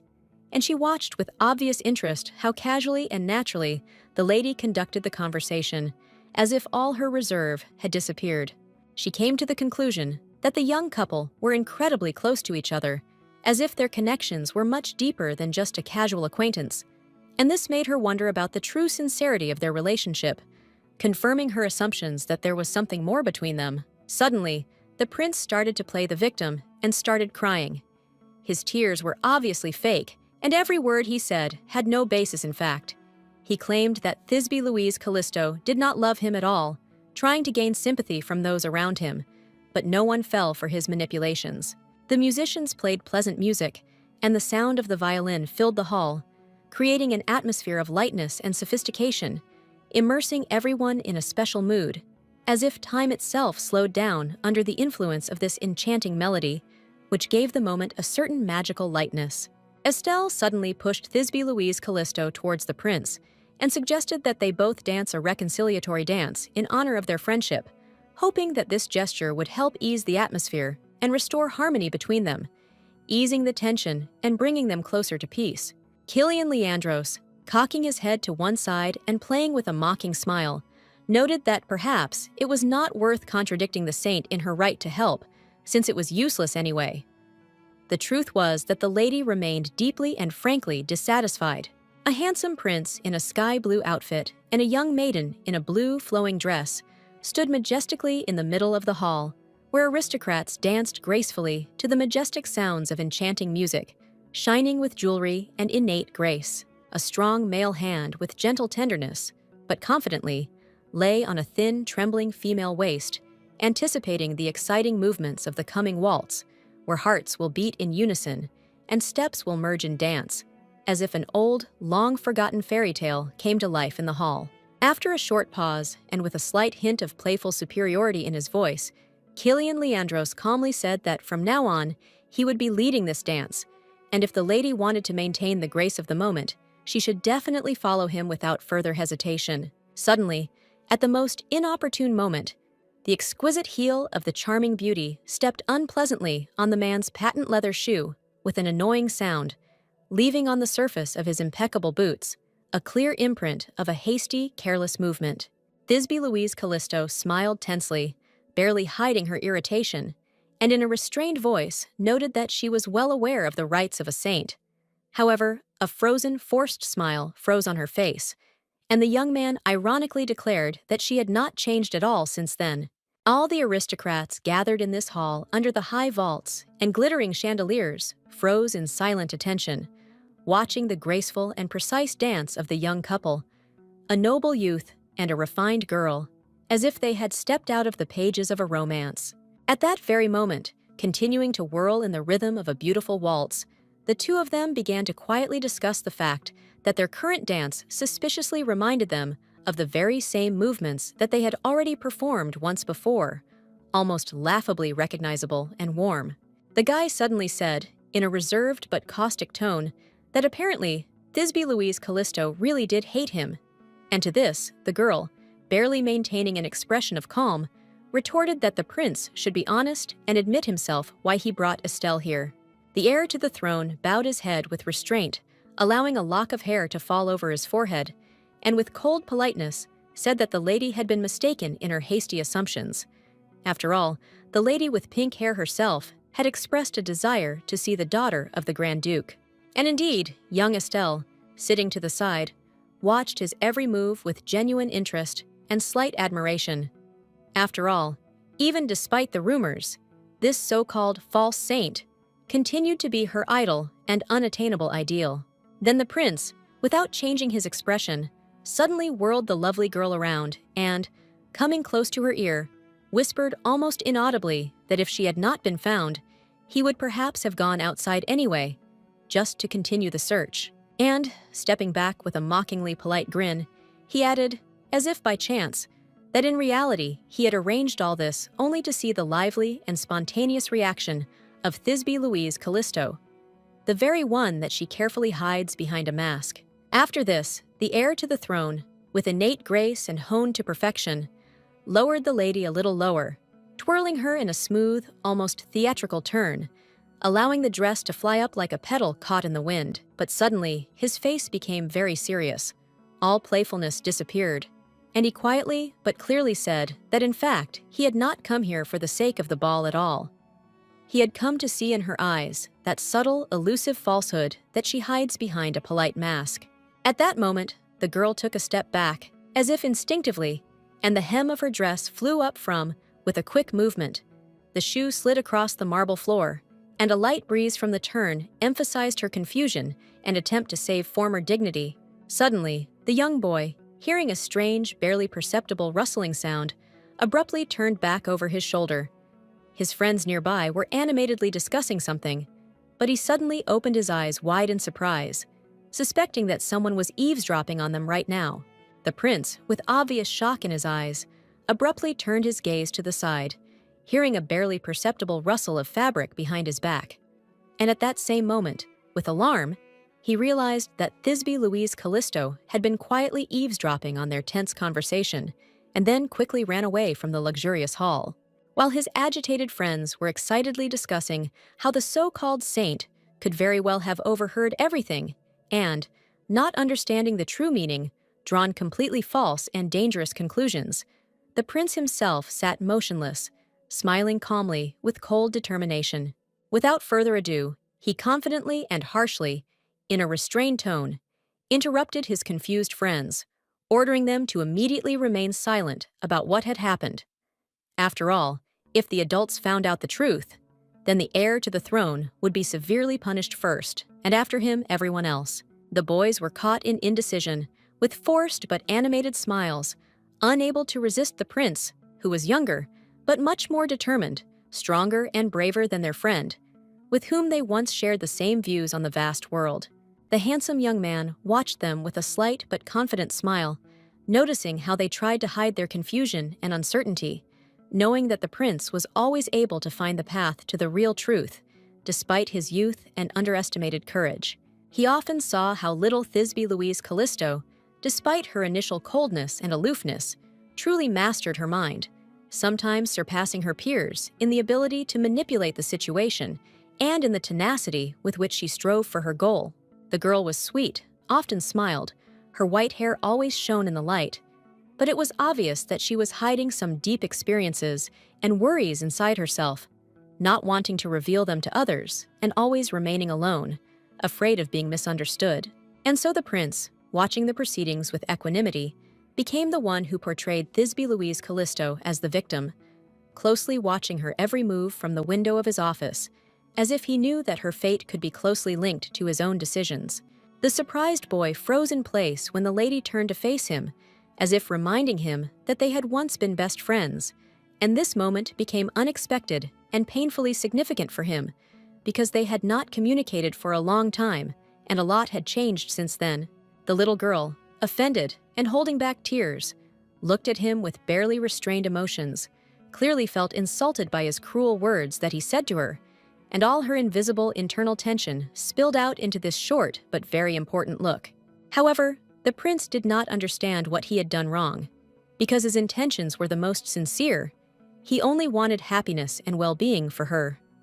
But now he stood at the window, his eyes wide open, unable to comprehend why everything had not gone as he had expected and planned. All the aristocrats watched with obvious interest and curiosity who the heir to the throne was dancing with. And at that moment, even the most strict and reserved of them stopped for a moment, amazed and delighted by what was happening on the dance floor. With a grim look and a forced smile, Killian admitted that he never thought Thisbe Louise Callisto was such a terrible dancer. Her movements were so awkward and uncertain that he could barely keep himself from losing his balance while trying to support her. To the words that her fiancé stood there, burning with jealousy, the lady quickly protested, declaring that the prince knew nothing about her real lover and had no right to judge her feelings and relationships, because he did not know the whole truth and did not even guess what her heart was hiding. Indeed, the Duke stood next to Estelle, watching them with a glass of drink in his hand, his gaze focused on what was happening and his expression serious, as if he was trying to understand something important, hiding his thoughts and emotions behind a calm exterior. The man's face was lowered, and his expression was hidden behind a stamp, as if he did not want to show what exactly was going on in his soul, and sought to keep the secret of his true feelings and experiences, which he carefully concealed from others. The young man, looking with confusion and a slight blush, tried to go to Thisbe Louise Callisto, hoping that she would return to him sooner, because sadness and melancholy reigned in his heart, and his every movement reflected this tension and internal struggle that he could not hide. However, the prince noticed something else, hatred and anger emanating from the Duke, who was clearly jealous of his beloved towards him and looked cruelly in their direction, as if trying to hide his true feelings behind a cold and detached look, which was betrayed by his tense posture. Having twirled Thisbe Louise Callisto around in a dance, the prince suddenly began to say that he had actually longed to meet her, and his words were full of sincere desire, hidden behind the thin veil of his cold but determined behavior, in which one could sense a hidden, unconscious passion. The noblewoman did not remain silent or try to justify herself regarding the rumors about herself, which said that she was supposedly a false saint and that she was actually looking for a murderer, hiding her true intentions. Instead, she proudly raised her head, boldly meeting his gaze. Her graceful foot stood next to the guy's shoes, lightly touching him, as if hinting at a light and playful game in which she clearly sought to gain the upper hand, despite his calmness and confidence. And this gesture was both a provocation and a manifestation of feminine grace. She kept trying to step on his foot, but Killian successfully dodged, moving smoothly and quickly, avoiding the attempts, and remained confident in his actions despite her desperate efforts and desire to throw him off balance, as if he was playing a game where every move was important and none should upset the balance. The beauty suddenly began to lose her balance, and it seemed that she was about to fall, but the heir to the throne caught her in time, immediately asking her to be careful. Otherwise, rumors could arise that she was trying to kill him with her sharp heels. Thisbe Louise Callisto stopped in surprise when she heard his words and realized that the prince himself did not consider her a murderer, despite their tense situation. She was not capable of such cruel acts, and most likely, it was just a misunderstanding caused by their strange game. After which, with a grin, he said that she could always turn to him if she needed help out of old friendship, and that he would always be ready to lend a helping hand, despite all their disagreements and past grievances that seemed to be in the past. And here is the lovely one. Thisbe Louise Callisto was left alone in the hall without a partner, watching the back of the rich heir to the throne as he left. He was strangely kind to her this time, and this caused her a vague feeling, mixed with bewilderment, as if he was hiding something important. Thoughtfully, her hand resting on her cheek, she sank into deep thought, trying to understand why young Killian was so sure of her innocence, despite the condemnation of her from other nobles who whispered about her case behind her back, not knowing the whole truth. A strong suspicion flared up in the woman's mind that the prince himself might be the criminal, hiding his dark intentions by standing among the crowd and disguising himself as an innocent man, while those around him were oblivious to the real threat he posed. Loud doubts settled inside her, her hands clenched into fists with anxiety. What if no one would believe in her innocence if they pointed a finger at her, and everything would be decided by one wrong look, without a chance for justification, leaving her alone? Suddenly, with a bright smile, her thoughts were interrupted by Estelle, who, looking at her happily, said that the beautiful Thisbe Louise Callisto had danced beautifully with the prince, a truly perfect couple who could not help but impress everyone around with their interaction. After this, Sor Almond Salvator approached. With delight in his eyes, he turned to his beloved, declaring that he enjoyed her perfect grace and incredible grace in dance, as if each of her steps filled the space around her with amazing harmony. With a strained, barely noticeable smile, the beauty thanked her future husband, but her face immediately darkened, and a shadow flashed in her eyes, as if she was hiding deep feelings that could not be expressed in words and remained inside her. A man's hand extended to her a tall glass of scarlet wine, in which the red liquid floated, beckoning her gaze and creating an atmosphere filled with symbolism, as if this gesture were a harbinger of something important, hidden in the shadows between them, ready to be revealed. With a smile, Sor Almond Salvator explained that there was no cider on the table, but knowing the lady's refined taste and her preference for good drinks, he decided to offer her wine, being sure that she would appreciate this gesture and accept it with gratitude, as always, showing her unfailing politeness. Not wishing to appear ungrateful and disturb the tender atmosphere, the girl took the glass with restraint, but her hand was already rising to her lips when suddenly an unexpected sound interrupted her movement, and she felt a premonition of anxiety seize her heart. Suddenly, their conversation was interrupted by a strange voice. A man who, having come up to apologize for his intervention, with a slight movement took the glass from her, as if saving her from drinking, although she clearly did not intend to do so, and the woman's face expressed great surprise. It was the prince who, looking gently at the lady, explained that his throat was dry, and so he took the wine for himself, as if by accident, but it was obvious that his words sounded unconvincing, and in their intonations there was an obvious lie that she could not help but notice. Killian, noticing her piercing gaze, barely suppressed a smile, realizing that she had already guessed his intentions.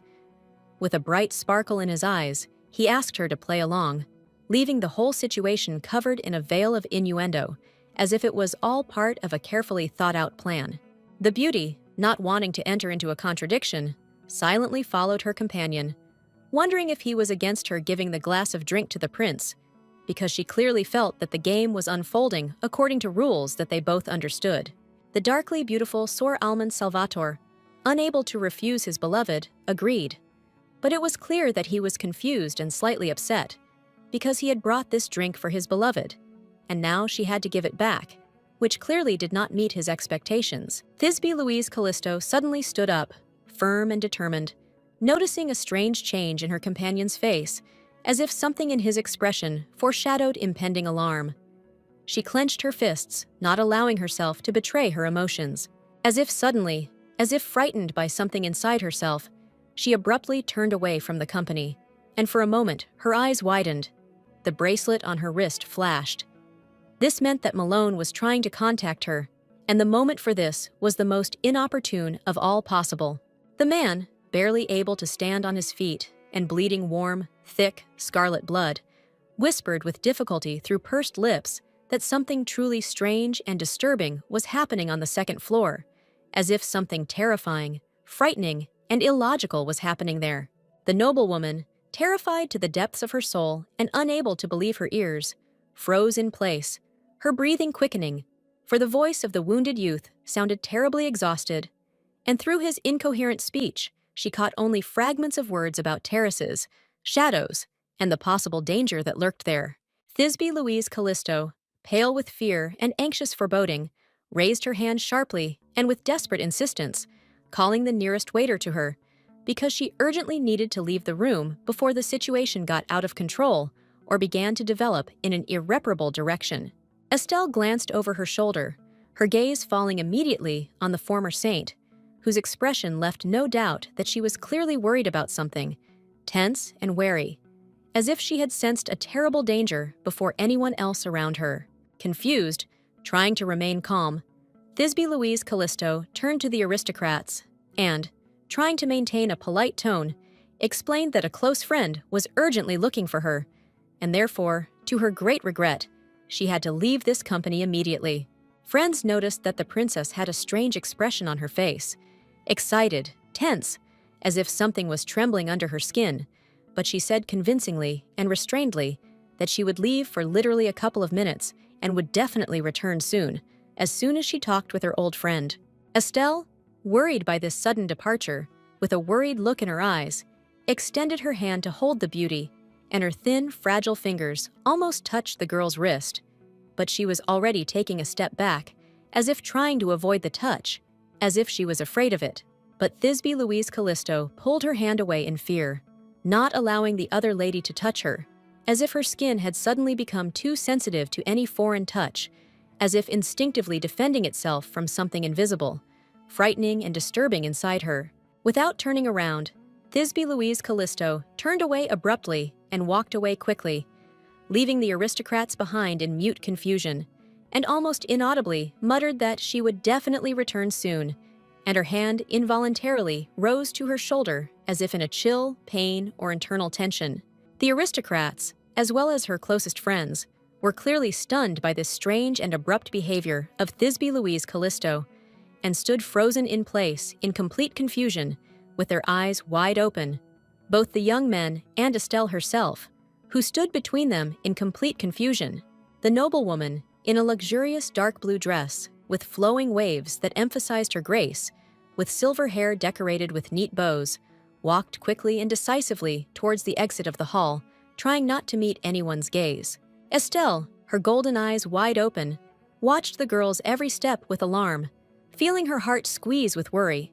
An inner sense of uncertainty and tension told her that something strange, disturbing, and perhaps even dangerous was happening to the former saint. And behind Estelle, as if on command, hidden voices began to stir. Other nobles gathered around, already hastened to condemn the girl's strange behavior, whispering that even a former saint could well be a murderer masking her sins. Estelle felt a sudden sense of guilt as she remembered how well Thisbe Louise Callisto had treated her before. She suddenly felt ashamed of herself, since perhaps it was her presence that had started the rumors of her involvement with the mysterious lady, leading to such a misunderstanding. Thisbe Louise Callisto's face showed that something was troubling her greatly, and instantly the girl pulled her hand away from the light grip of the beautiful Estelle, as if this gesture was an instinctive attempt to avoid something dangerous, after which she quickly left. Without losing time, the good Estelle, feeling great anxiety and a desire to remedy the situation, resolutely went forward, loudly announcing to her companions that she was going to follow the fleeing aristocrat and would definitely find out what had happened in order to help her. The prince extended his hand towards her, trying to stop the sweet lady, shouting for her to stay and not leave. But it was too late.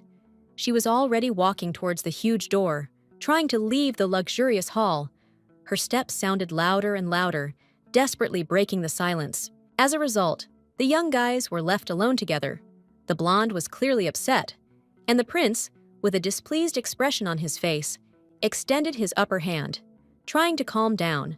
but clearly could not hide his terrible anxiety and dissatisfaction, which only increased the tension in the air. Thisbe Louise Callisto hurried forward, holding her skirt with her hand, breathing heavily, her face expressing tension,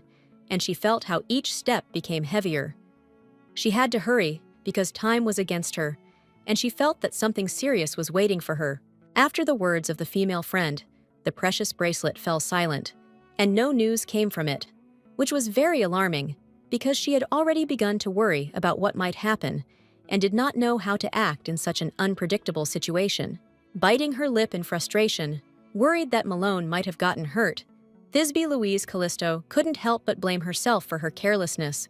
knowing that her actions in the past might have caused this, and now she might have to pay for her carelessness. Upon entering the room, she immediately exclaimed, calling her friend's name loudly, her voice full of anxiety, as if she already had a premonition that she might find herself in front of a terrible sight, and it was difficult for her to accept that something terrible could happen to him. Suddenly, as if out of nowhere, her mouth was covered by someone's hand. A person, quick and stealthy, appeared from behind, not giving her a chance to utter a word. His actions were precise and decisive, leaving Thisbe in complete confusion and bewilderment. Malone stood in front of her, covered in blood and wearing a cloak. His face was distorted with pain, and his gaze was full of fatigue, as if he was trying to hide his pain and worries. He quietly whispered, asking her to be quieter, while lowering his head, and Thisbe could hardly believe that what was happening in front of her was real. The aristocrat's face twisted in horror as her gaze fell on the traces of blood and visible wounds on her friend's body. The big heart of the beautiful Thisbe Louise Callisto sank, and she could hardly contain her emotions, seeing the terrible state Mr. Malone was in, feeling an inner anxiety. Facing her own fear, Thisbe Louise Callisto walked towards him without hesitation, offering her body to support him, wrapping her arms around his heavily breathing body, trying to convey to him at least some of her strength and confidence, unable to hide her concern. Malone, in his despair, joyfully admitted that he knew the lady would definitely come to his aid. Despite his pain, he was grateful that she was there. However, his condition remained critical. He was almost losing consciousness, his body, as if empty, suffered from terrible exhaustion and demonic power. Gently but anxiously, she touched his body, feeling his trembling muscles contract from the cold, and laid him on his back so he could rest a little, although the wound on his stomach was serious, and it caused real fear for his life in her heart. The girl felt the blood slowly seeping through the wound. She knew that it was impossible to stop the bleeding, but if she did not try to stop it, the man would definitely die, and there was very little time to make a decision, and she could not lose a minute. The young man took a deep breath, opening his mouth to try and control his heavy breathing. Blood was dripping from his chest, and it was obvious that the wound was too deep. He was almost losing consciousness, desperately fighting for his life despite the terrible pain and weakness that was taking over him. The noblewoman stood up abruptly, realizing that there was no other way, and she had only one chance to save her friend, and his life depended on how she acted now. And this thought gave her strength, despite the terrible feeling of anxiety and fear of possible consequences. Taking the key, she inserted it into the lock, and, feeling the cold metal slide over her fingers, she turned it. A muffled click confirmed that the door was open, and she wasted no time, deciding that she must act immediately, otherwise all would be lost, and the chance would be gone forever. After that, as if she had a presentiment that someone might see her, she closed the curtains so that what was happening could not be seen from the window, because no one should know what she was going to do at that moment, and this secret remained only hers, hidden from prying eyes like an ancient secret. She concentrated, calling upon the magic, calling upon the signs of the zodiac to come to her aid, and her hand hovered in the air as she began to speak words filled with power and ancient wisdom, hoping that the stars would see her intentions and respond at the right moment. Ready to support her, the signs of the zodiac began to help people. Their incredible magic, like an invisible force, blossomed, filling hearts with confidence, and the bright constellations shone like a reliable guide, directing them to the right path and opening doors to new opportunities and strength. Thisbe Louise Callisto has practiced the art of zodiac summoning for many years and has perfected her magic, seeking to unlock the secrets of the stars and increase her power in order to use these forces to achieve her ambitious goals and aspirations. Typically, a magician could only be associated with 6 constellations, each of which represented a specific attribute, granting the magician a unique power that corresponded to his nature and capabilities, as well as determining his role in the world and the tasks he was supposed to perform. The noblewoman's strength lay in the fact that, unlike other magicians, She had no attachment to any particular attribute, but could connect with each of the 12 signs of the zodiac, thereby opening up unlimited possibilities for the use of magic. The lady took a step forward, her shoe barely touching the cold ground, as if gently penetrating the silence, filling the space around her with lightness and determination, creating the impression that the earth itself responded to her presence, accepting her steps into its own rhythm. Mysterious creatures suddenly appeared around the beauty, who, as if sensing her inner call, turned to her, demanding an explanation of what she wanted from them and why such an inexorable determination was hidden in her eyes, as if death was already near. Before her stood deities, half human and half beast, whose gazes were full of ancient wisdom and mystery. All of them were merely observing the feminine actions, but, responding to her call, they began to gather around, ready to intervene if her request was justified. Frowning and gathering all her will, the beautiful Thisbe Louise Callisto resolutely shouted that the stars and constellations must help her, because her faithful friend was in mortal danger, was seriously wounded, and now only the power of magic could save his life. Aquarius, without the slightest hesitation, looked at her and said that she had too little mana to hope for help, and therefore her request was doomed to failure, because without the power of magic, she was too vulnerable and unprepared for the terrible trials. Young Thisbe Louise Callisto, not giving in, began to confidently assert that all the signs of the zodiac could help her, to which the blue Aquarius responded that her approach was arrogant and stupid, because she did not take into account the real power that lies behind the magic of the stars. There were several ways to use the zodiac magic, one of which was to partially borrow their power, allowing the magician to draw mana from the heavenly sources, keeping the light in his hands and directing it to protect his loved ones. The second option was a temporary manifestation of inner power, when some magician used great mana to reveal the power of the constellation within himself, allowing the energy to penetrate the male body and direct it in the right direction, expanding possibilities. There was also a third way in which the summoner did not limit himself to simply interacting with the constellation, but fully awakened its power, directly connecting himself with the celestial object, allowing the star to act through his body and will, embodying power. Suddenly, Aries spoke to her, his voice full of energy and determination. He said that she was just a beginner, who did not have enough power to control the magic of the constellations, and even her grimoire was not powerful enough for serious spells. But the lady was not embarrassed and fought back, decisively telling the constellations that if they were not going to help her, they could have simply gone away and left her alone, without interfering with her acting at her own discretion, because she did not depend on their will and was ready to cope on her own, without waiting for their support. The noblewoman, expressing her anger and not hiding her rage, said sharply that if these zodiacs were unwilling to help her, then she could easily call on others who were more willing to come to her aid in her need, not paying attention to their reluctant and cold attitude, which only further strengthened her determination. Aries liked such determination, and he replied that, apparently, the lady was not just a child, but a brave and determined child, ready to fight for her goal, despite all the difficulties that stood in her way, and for which she was ready to risk everything to achieve her dream. Thisbe Louise Callisto continued to stand up straight. The woman's fortitude was unbending, and she was not going to leave, frowning and holding back her patience, because this was the moment when she could not afford to doubt or retreat, despite all the different obstacles. Finally, the great Aries decided that he was delighted with her determination and, smiling slightly, said that he could now help her, because she had asked him, and apparently was in great need of his support and help, which she was so desperately seeking at that moment. After making sure that the call was successful, the lovely Thisbe Louise Callisto could not help but smile,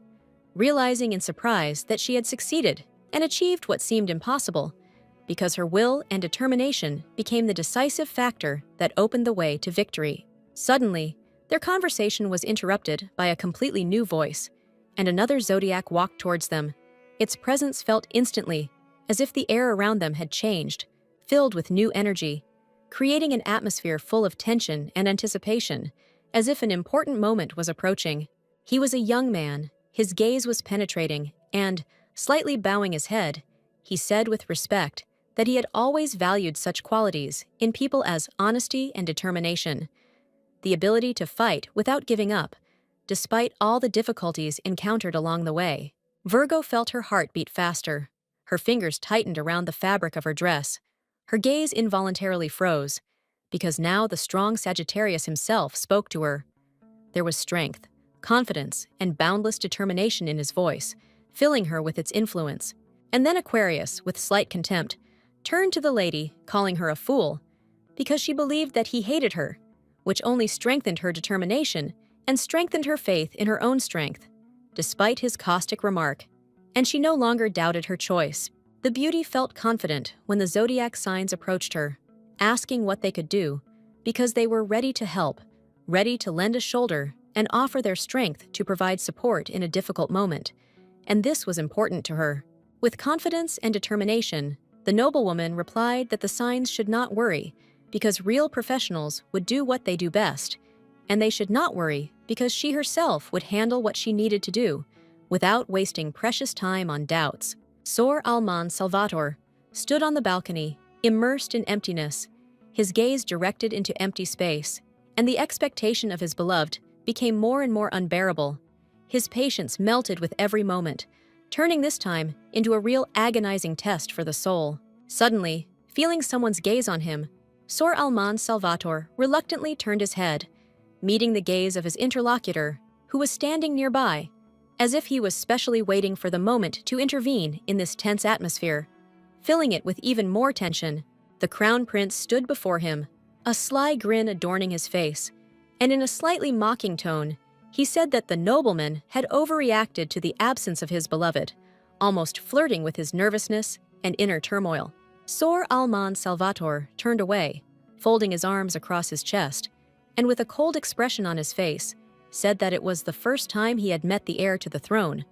although his gaze remained impenetrable, hiding his true thoughts behind a mask of restraint, as if he were above all these petty intrigues. The prince, smiling mockingly, stretched out his retort, assuring that the lovely noblewoman was naive and had no idea how vile and cunning this duke could be, how he manipulated situations and people for his own benefit. Sor Alman Salvator recoiled from these loud words, as if they were a blow to him, and, not wishing to continue the conversation, he said in a reserved manner that he would no longer hold a conversation with such a man, preferring to leave his words unanswered. Since their conversation had no meaning, the grown man, listening to someone else's conversation, could not help but notice how the heir to the throne, clearly showing interest in her, said that the duke did not know the true nature of his beloved, emphasizing that she was not at all what he thought. The prince's words suddenly made Sor Alman Salvator freeze, and he felt a jealousy flare up inside him that he had not even suspected. For the prince, his beloved was something special, and this discovery shocked him, breaking his usual order. Meanwhile, the handsome heir to the throne, without hiding his desire, grabbed her by the hand and, without giving her a chance to come to her senses, whirled her around in a waltz, as if her presence were his complete and only victory, and the waltz itself became a symbol of his power over the situation. Thisbe Louise Callisto behaved completely differently when in the presence of the future king. She barely contained her true emotions, which were not hidden from prying eyes. Her face betrayed obvious irritation, and she tried to hide her inner discontent, but did not demonstrate it too clearly. The duke, watching the dancing couple, could not hide his anxiety and jealousy. In his eyes there was not only envy, but also anger, because his beloved was there, and next to him stood Estelle, who seemed pleased with what was happening, rejoicing for her friend and the prince, as if this were her personal victory. Suddenly, the conversation was interrupted by a strange voice, which loudly and insistently called the blonde, and everyone present, as if on command, instantly turned their gaze towards the source of the sound, thereby breaking the tense atmosphere that reigned among them. It was Thisbe Louise Callisto, who, breathing heavily, with every step she took, showed more and more weariness and anxiety. Approaching her future husband, she turned to him with deep sincerity in her eyes, asking his forgiveness for leaving him alone at such an important moment. Sor Alman Salvator hurried up to the beautiful lady, with a bright smile and a shining blush on her cheeks, rejoicing at her appearance. He was happy to see her, and the prince standing next to him noticed this and decided to start a conversation, hoping to attract her attention. He thought to himself that everything that was happening was nothing more than part of a carefully thought-out game in which even an acquaintance with an influential duke could change the course of events, but intervention promised provocation, and the goal had not yet been achieved. The man was clearly hiding something. It was evident in his intense gaze. He silently watched his beloved, who, unable to hide her embarrassment and pain, hurried away, leaving him alone with sudden confusion and anxiety. Sor Almand Salvator wasted no time enjoying the presence of his beloved, having a wonderful time with her, watching with joy how she communicated with a close friend, and her response was full of confidence and agreement. Smiling slightly, as if she were hiding a tender mystery, the young girl said in a soft, almost whispering voice that her close friend would be truly upset if she were to delay even for a minute, and there was genuine concern in her words. Images from the past came to her mind. Moments when she had asked astrologers with warm conviction not to worry unnecessarily, but simply to do their job the way they did best, with confidence, calm, and inner light. All the signs of the zodiac, driven by anxiety and hope, tried with all their might to help the beautiful sorceress regain her lost magical power, because her mana was almost exhausted, and without support, she could not complete the mysterious spell she had begun. But the charming sorceress, with a mysterious smile on her lips and a sparkle in her eyes, only quietly, almost in a whisper,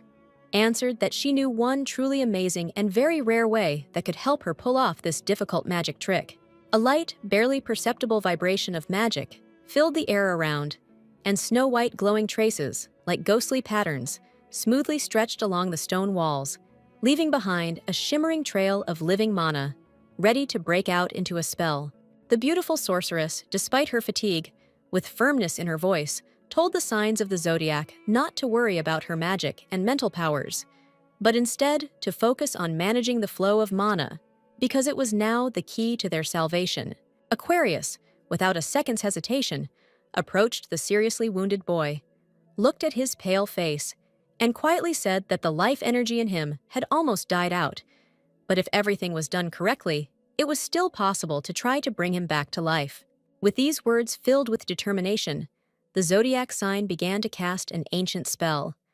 A soft glow of white mana swirled in the air and rushed towards the wound, penetrating it with light that heals the flesh and glues the soul to the body again. Before these dramatic events, the master, one of the most devoted mages of the guild, was always by the count's side, protecting him from invisible threats and dark forces, following him through the gloomy corridors of the ancient castle, in a dark cloak with a sword on his belt, like a silent shadow, completely devoted to his master. Suddenly, there was a terrible, deafening blow, and the young mage, seized with panic, instinctively raised his hand, trying to defend himself, his golden eyes wide with fear, reflecting on themselves the whole storm of the coming disaster, like lightning that cuts through the darkness before the storm. At that very moment, Sagittarius, without losing her composure, confidently pulled the string of the sparkling bow, put all her will into the arrow, and firmly said that she would never let the sorceress down,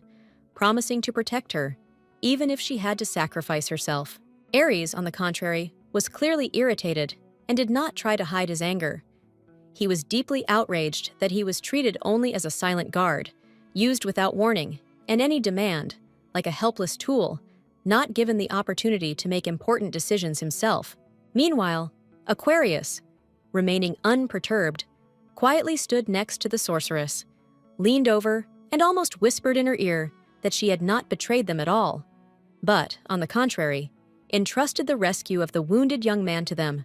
knowing full well that their strength and loyalty were capable of conquering fear and doubt. And after all these events, a little girl with blue eyes as clear as the spring sky explained that the sorceress's anxious excitement was transmitted through subtle streams of mana,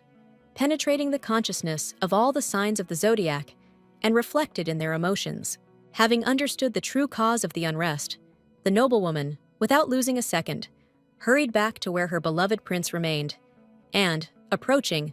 looked him straight in the eyes, and he, without saying a word, stood next